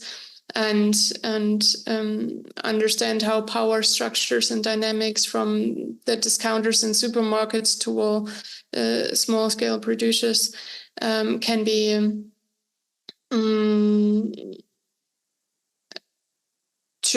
and this is again a transdisciplinary approach, can be used so that we get more healthy food onto the tables in Europe, but also we get a greater awareness within consumers for organic as well as healthy foods. Yeah. That's really incredible. I feel like we're getting to that space where centers like yours are going to be so important for regional shifts as well. Imagine that a center in Germany can be linked with the center in Austria and Spain. The same way you guys are part of the European Alliance for Regenerative Agriculture. I imagine that same knowledge exchanges can be generated through institutions like the academy. And so how do you see this growing going forward? How do you see it influencing even policy going further? Because you guys in Europe are leading in the movement, and we're truly grateful for seeing those examples of people who are quietly having their feet on the ground, but also really showing lots of great strides. How do you see the academy building up to something bigger that will start knocking on policy doors? Yeah. I think maybe to the basis of that is you don't have to always be big to be heard. And we're seeing this on the European stage at the moment.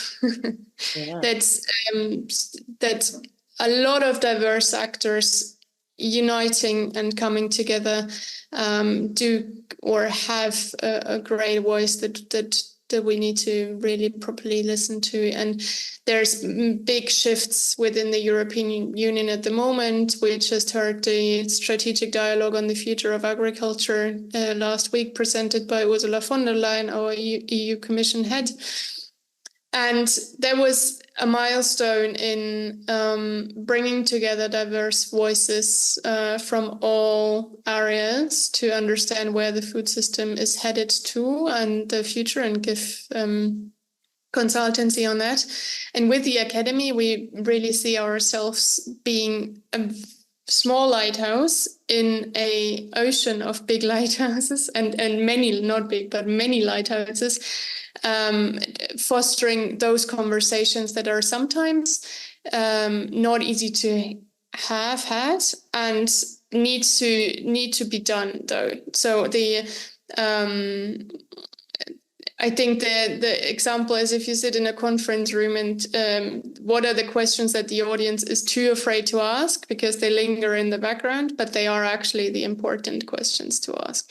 So within the small team that we have, but being this nucleus, we strive in the future as well to act through bringing these pioneers together and having those voices heard that we think, or that we not only think, but that we together gather, that really propel the transformation that is so needed as fast as possible on the whole European stage. Yeah, and being a partner to EARA, for example, is this is how we work. We partner with as many, and we are as inclusive as possible to as many of the incredible European movements, as well as groups that come together as possible, and that for us. So if you are a group out there and a movement that works towards that, please reach out. We are very happy to work with you and seeing how to collaborate. But yeah, it's a time for collaboration to understand that. And this is also something that I've learned over the last years, to foster serendipity, to really see if we come together, sometimes our trajectories and ways are not how we envisioned them before. They are non-linear. They go in all sorts of directions. Do we even know where forward and backward is? I don't know anymore sometimes. But to understand that the power and the beauty within people coming together and sharing their struggles as well as their visions and hopes for the future, there is so much room in between for serendipity to have really amazing movements evolve. So yeah, we are here to provide fertile soil for those to come. Thank you for being a lighthouse. amongst a sea of lighthouses. That's one thing that I'm walking away with, that each person who is active in one way or another in the movement, regenerative, agroecology, permaculture, holistic management, you are a lighthouse in a sea of other lighthouses across the world. And I think the beauty of what we're doing here, we're capturing this recording. There will be a story that will be listened to by, for example, you're talking to me in Zimbabwe, you are in Germany. Someone in another part of the world will also listen to it, and they get a spark that we truly don't have to be big to bring the influence that we need. Movements are made of individuals who are full of fire within them, to show that a thing can be done, a collaborative can be created. I truly honor that truth, and I truly honor that design, and the space within which you guys function. On that note, I would like to just welcome you to say your final remarks. It's this thing is being recorded for World Food Day. Your important message as a person in this stead, standing for your beautiful country and your beautiful continent. Any remarks that you have? Maybe one that has been for me the sort of my own motivation is it gets really hard along the way, and we have to show a lot of discipline to keep on those topics that are so dear to our hearts together. But the beauty that is seen from regenerating ecosystems and environments and people within them is just the most radiant force and energy that we are witnessing. And if we can foster that, and if we can come together, and we've got the people for it, we have so many amazing people for it, then the getting up in the morning and working on these is easy. And I'm delighted that you are doing this People Food Summit, and it's beautiful, and I congratulate it and you on it, and it's a joy to watch your space and watch it for the next years. There's incredible things to come. So much, Josefine. What a beautiful thing it is to connect here. And I hope that sometime soon, things going well, we will meet in your country or my country on regenerated soils, eating farmer-produced foods from our local communities for the thriving of all living beings in nature and in human communities. Yeah, all the best with your work, and congratulations for a beautiful design at the Academy and all the hard work that you guys get to do. And truly, it does get difficult as we go, but I feel like these chats are also like such energy points as well. So when you sit and listen, to know that there's also a small group in Germany that are pulling the same way. And for your own interest, the Regeneration International team, we are also a very small team. But I think sometimes because of passion and, being able to really be available and stretch yourselves, we can all do big things like this. And like you guys are doing big things, even if you're just a small team. So congratulations and thank you. Yeah. Thank you. And can I give so back? much? Yeah, thank you for your time. And you're welcome in Germany anytime. Come and visit us. Yes, I'll remember that.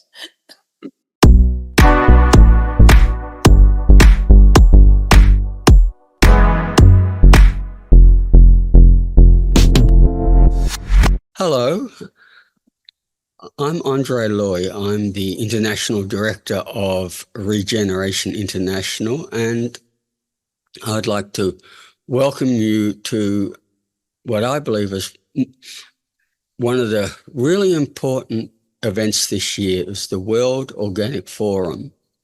And I'd like to introduce you to a friend of mine, Professor Dr. Franz-Theo Gottwald.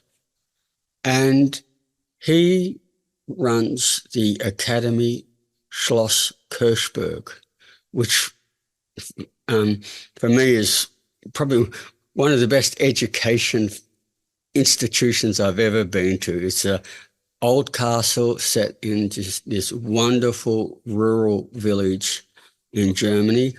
They held the World Organic Forum there, and the accommodation there was great. All the food was organic. You couldn't get a better venue and a better, how can you say, event. But I'd just like to start, because both of us are educators and work in education, and just for you to talk about the Academy and the importance of education. Great, thanks for inviting me, Andre. Indeed, the Academy Schloss Kirchberg is dedicated to educating farmers. It's an academy run by 1,500 farmers. Around 1,000 of them are still in conventional agriculture, and 500 are on organic farming, certified organic farming, working together with the certifier Ecoland and other certifiers. All around the area. In a way, we can talk about this as a farmers' academy for bringing the bioregion where they all work in to a more resilient and future-fit type of agriculture.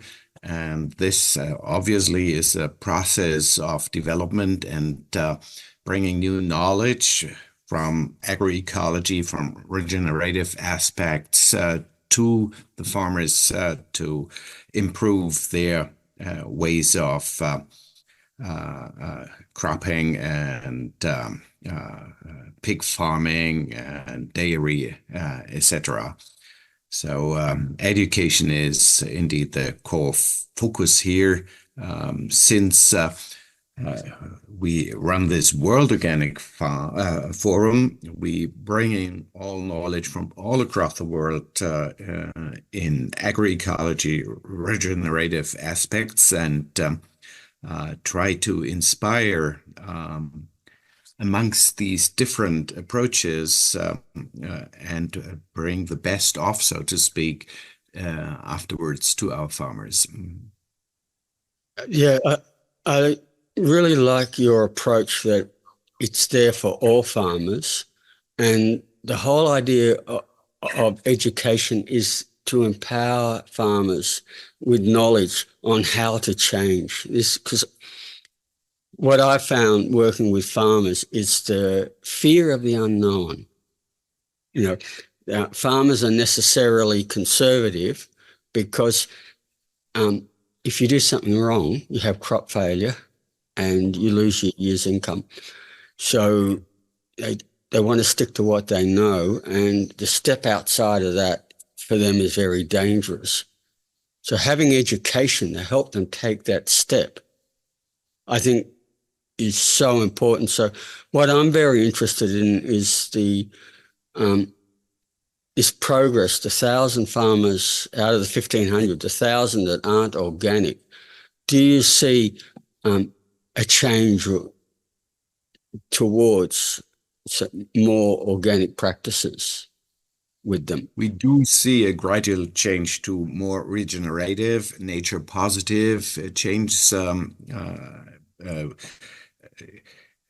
Indeed, farming is a highly conventionalized business, and farmers try to stick to their conventional, habitual ways of doing the things, and then they are advised by input companies or the financial industry what to do and where to invest. We do know all these pillars of the old paradigm, but the main thing for us in the Academy is to allow them to experience that there are models and different paths to more sustainable ways of agriculture, are bringing a food system into life. Talking about food systems, as we are aware, is a different paradigm altogether, including the ecosystematic part in it. As I said in the first statement, our basic concept in the academy is that we open up the awareness of the farmers to the landscape and the bioregional in terms of a more technical concept, and allow them to understand the economy of what we call an ecology of short distances, because this is in the core of our perspectives on future fit agriculture in the southern parts of Germany. Make use of the ecology of short distances and close the loops in terms of a cyclic process, since this is still quite new to most of the farmers in southern parts of Germany, we really have to educate and get the economy sorted out behind that. What assists us is that we now put in place some measures on CO2 equivalents and talk a lot about climate-friendly agriculture and building up humus and bringing payment schemes for these changes. So let's be real. It's not only about bringing in new ideas from a shifting paradigm towards more regenerative agriculture across the globe. It's also the economy behind that thing, and allowing the farmers to understand that ecology of short distances is the main issue for, or the key to a sustainable economy. This is the crucial thing we work on. Yeah, I was very impressed with the way you did it at the World Organic Forum, that everything we ate and drank was local. And to me, that was fantastic. And, and there was no shortage of food, no shortage of types of food. It was a wonderful expression of, local economies, local ecologies. The other thing I think which to me is really important, you talk about, is getting this shift in farmers. When we formed Regeneration International and put out the idea of regenerative agriculture, we did it because we need to see a change in industrial agriculture, and most farmers are not happy with where they're going with agriculture. You can see it with all the massive demonstrations in Europe, for instance. Farmers out in their tractors are very unhappy. Everybody knows that agriculture must change. We found that, if we said, oh, look, go organic, we'd lose them. But if we said, oh, we need to regenerate agriculture, that's neutral. And most farmers get that and they go, yes, we do need to regenerate it. And what we're seeing globally is this movement now towards more nature positive, more ecological around the world. And, for me, this is what I saw at the World Organic Forum. I thought it was a very good event that way, that there were a whole range of farmers, not just organic farmers, but all there discussing how we can work together. Mm-hmm. Yes, the focus areas where we come together are climate protection on the one hand, and on the other hand, working on biodiversity issues.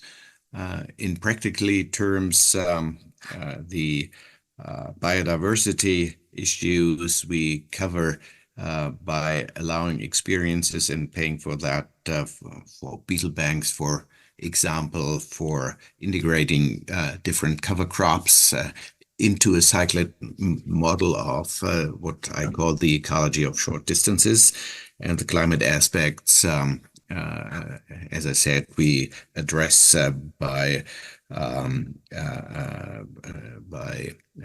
paying for building up humus, for example, and this is what conventional farmers really do understand. They do have biogas appliances, and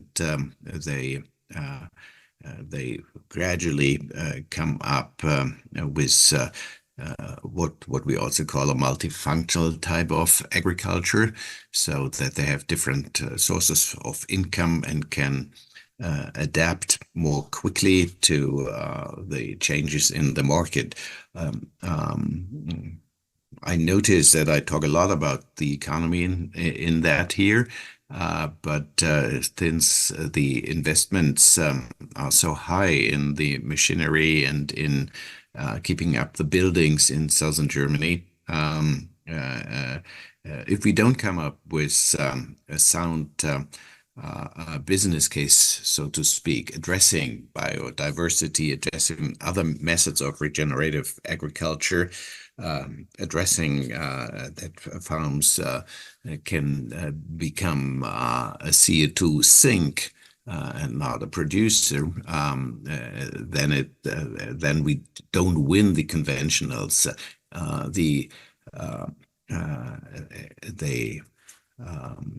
They really want a system which works, and the change they make in terms of their farms are towards system thinking, and I really appreciate that, are towards closing the loops in terms of input and output, are, and that's a major shift, coming back to work together with local butchers and so forth, bakers, and producing whatever fits for these next step in terms of processing food.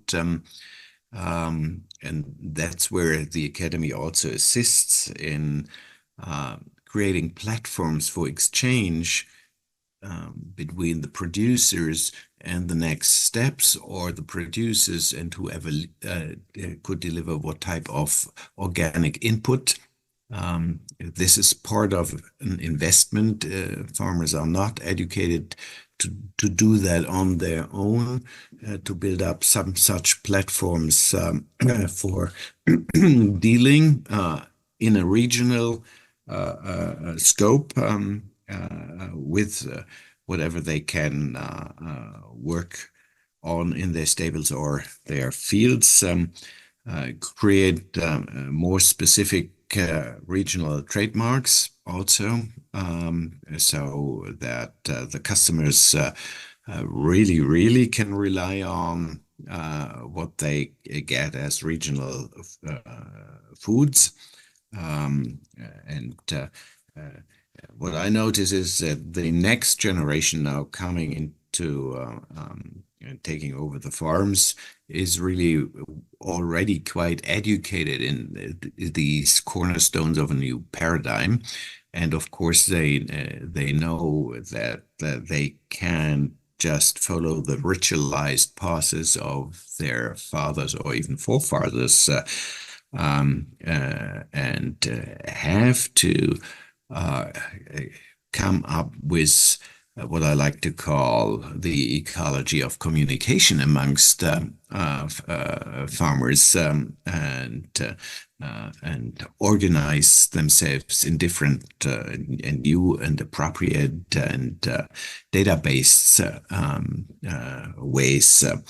I'm noticing, since I'm not personally working only in the south of Germany, but in all parts of Germany with different types of farms, running roundtables for more nature positive solutions, addressing the climate issues consumers now have in mind with dairy products, for example, and also with meat products. This is very tricky now for both production lines, conventional as well as organic.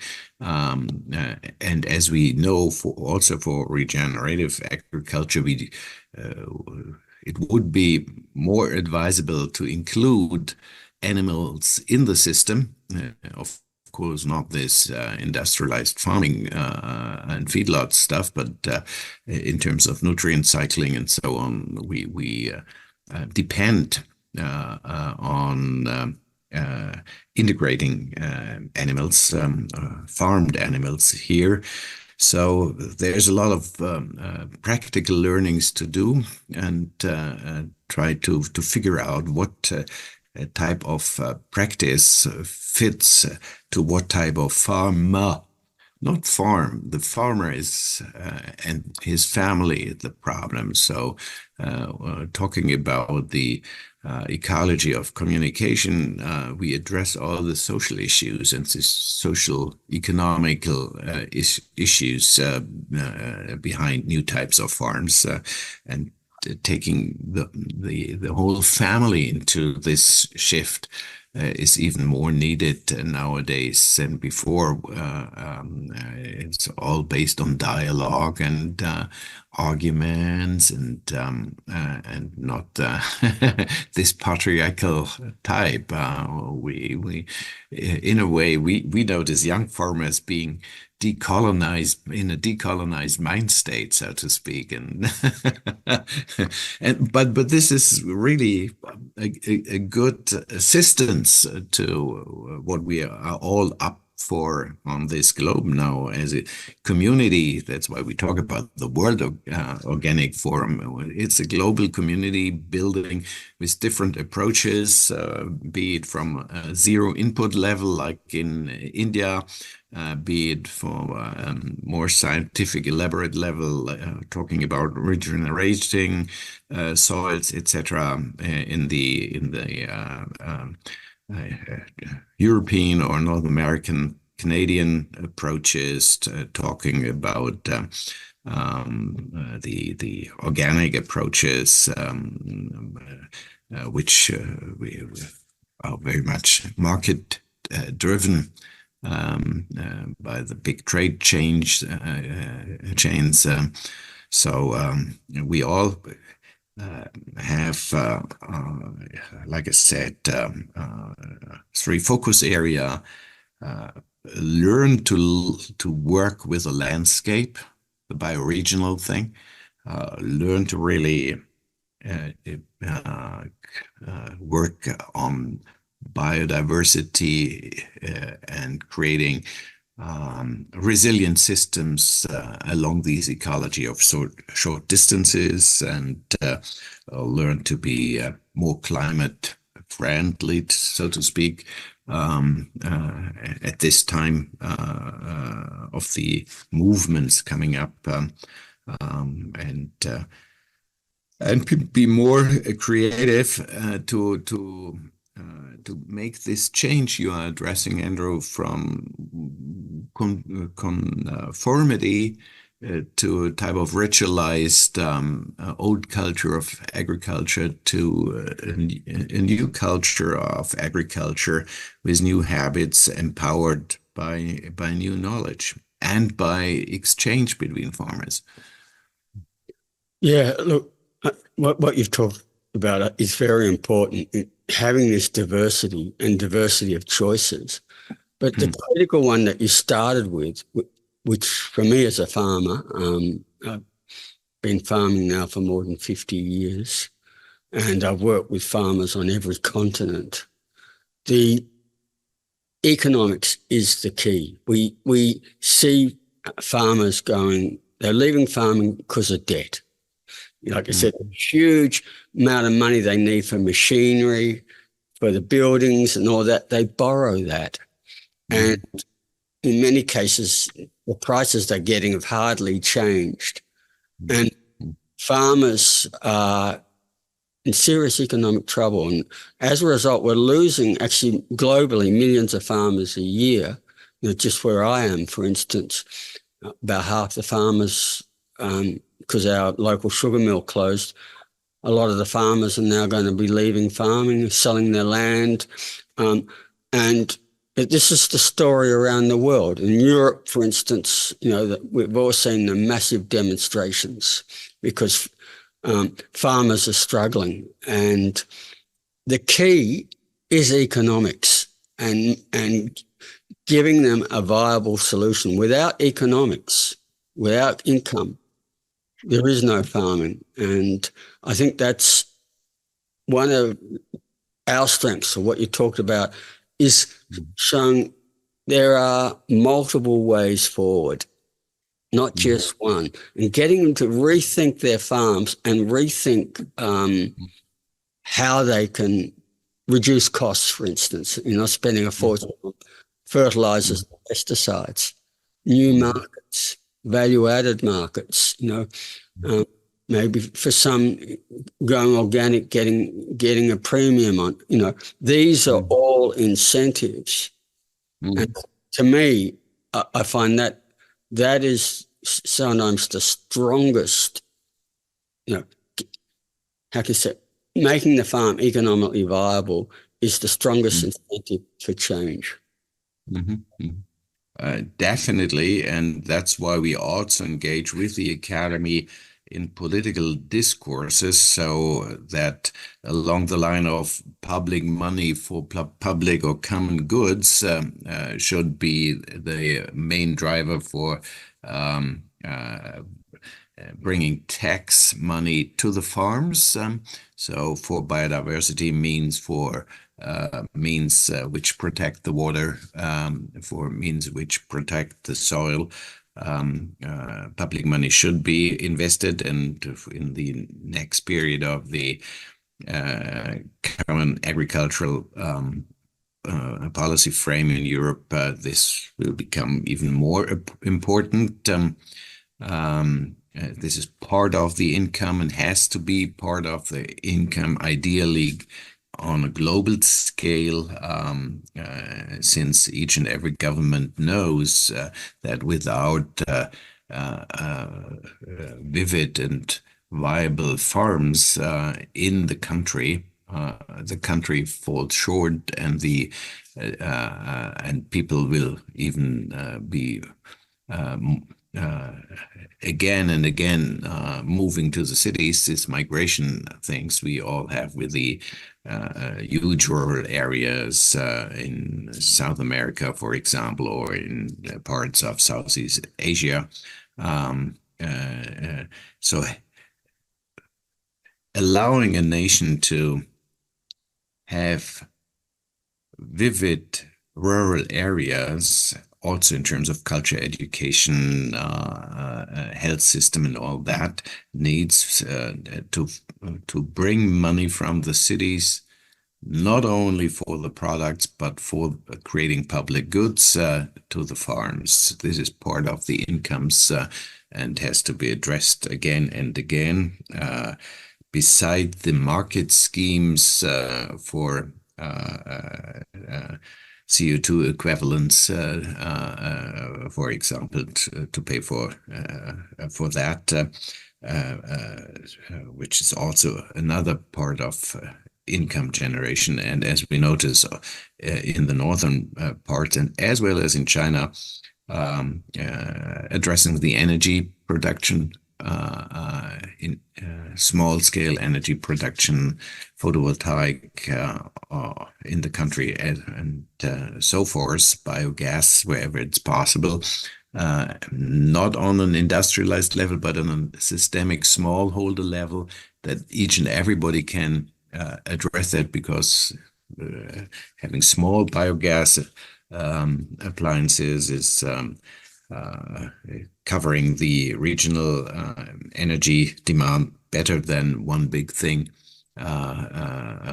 with all the grid problems and all that stuff, as we all are aware. So, and investing here, we do have good examples of involving citizens as investors, or people living in villages, and doing a small scale heat and electricity net, fostered by raw materials or rest materials from the farms. These small scale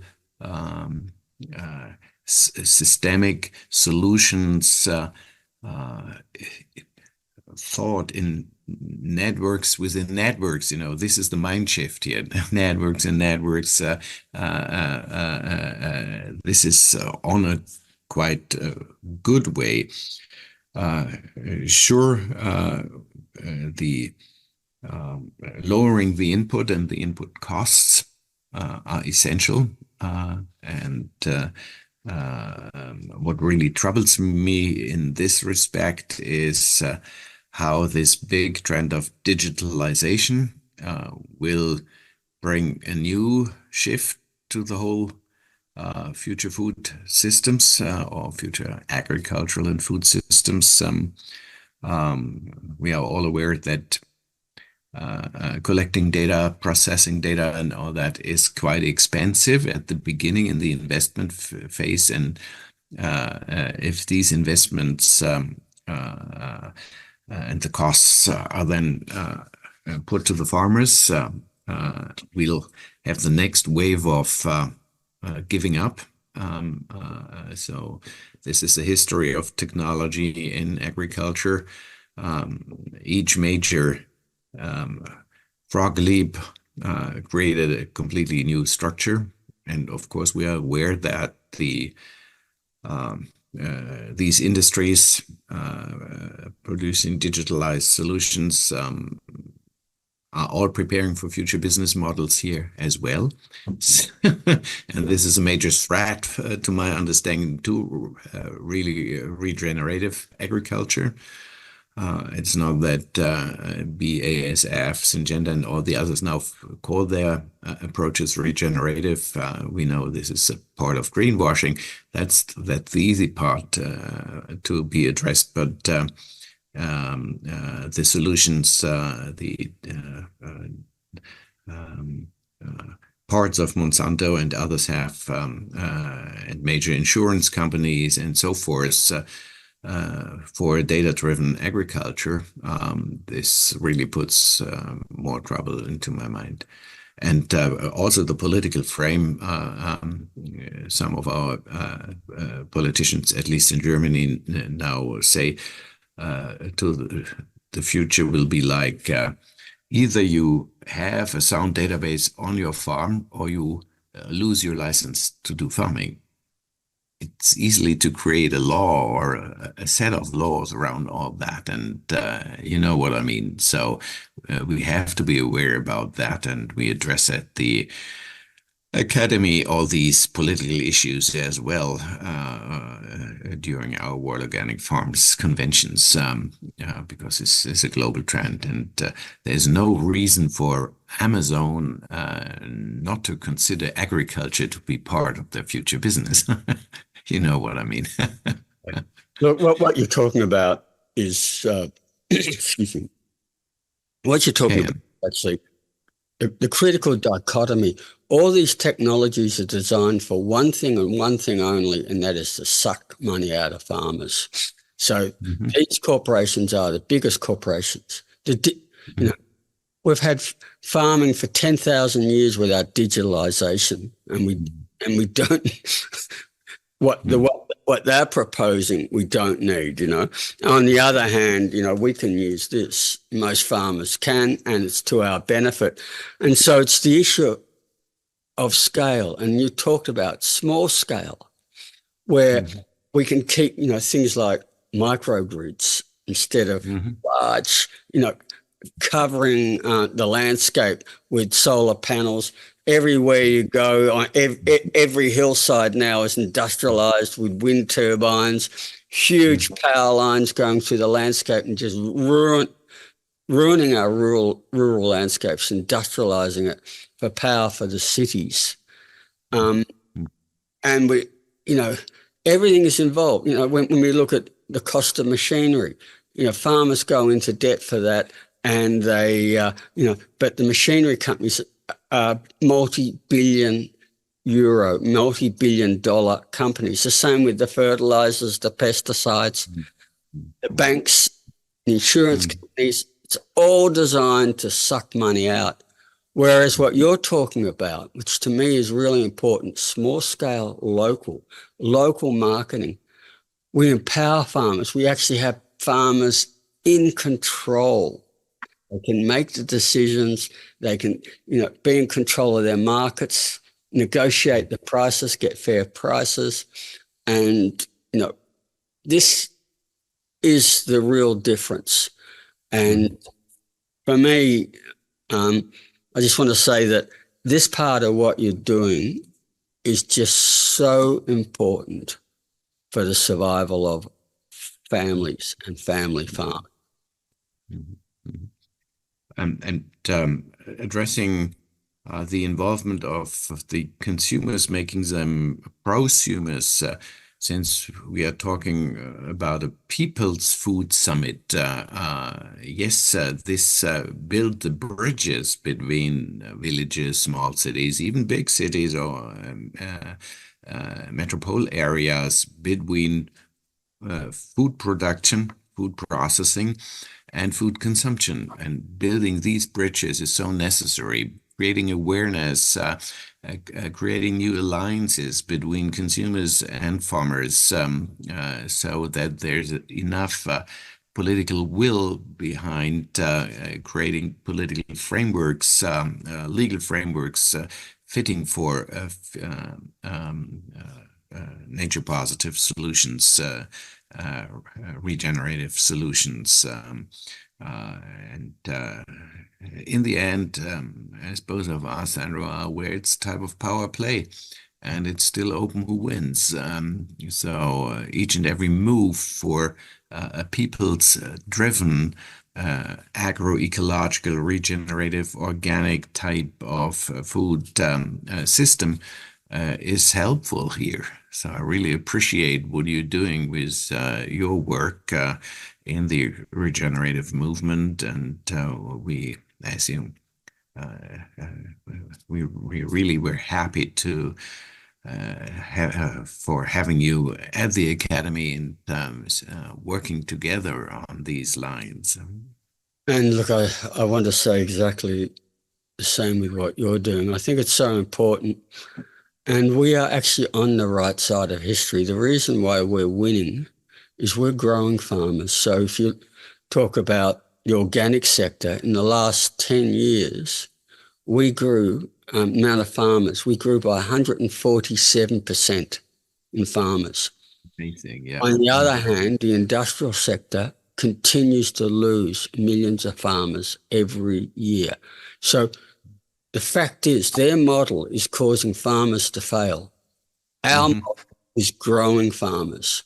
It looks tough, but fact is, we are winning. And I just want to say, you're part of, there's a lot of us around the world.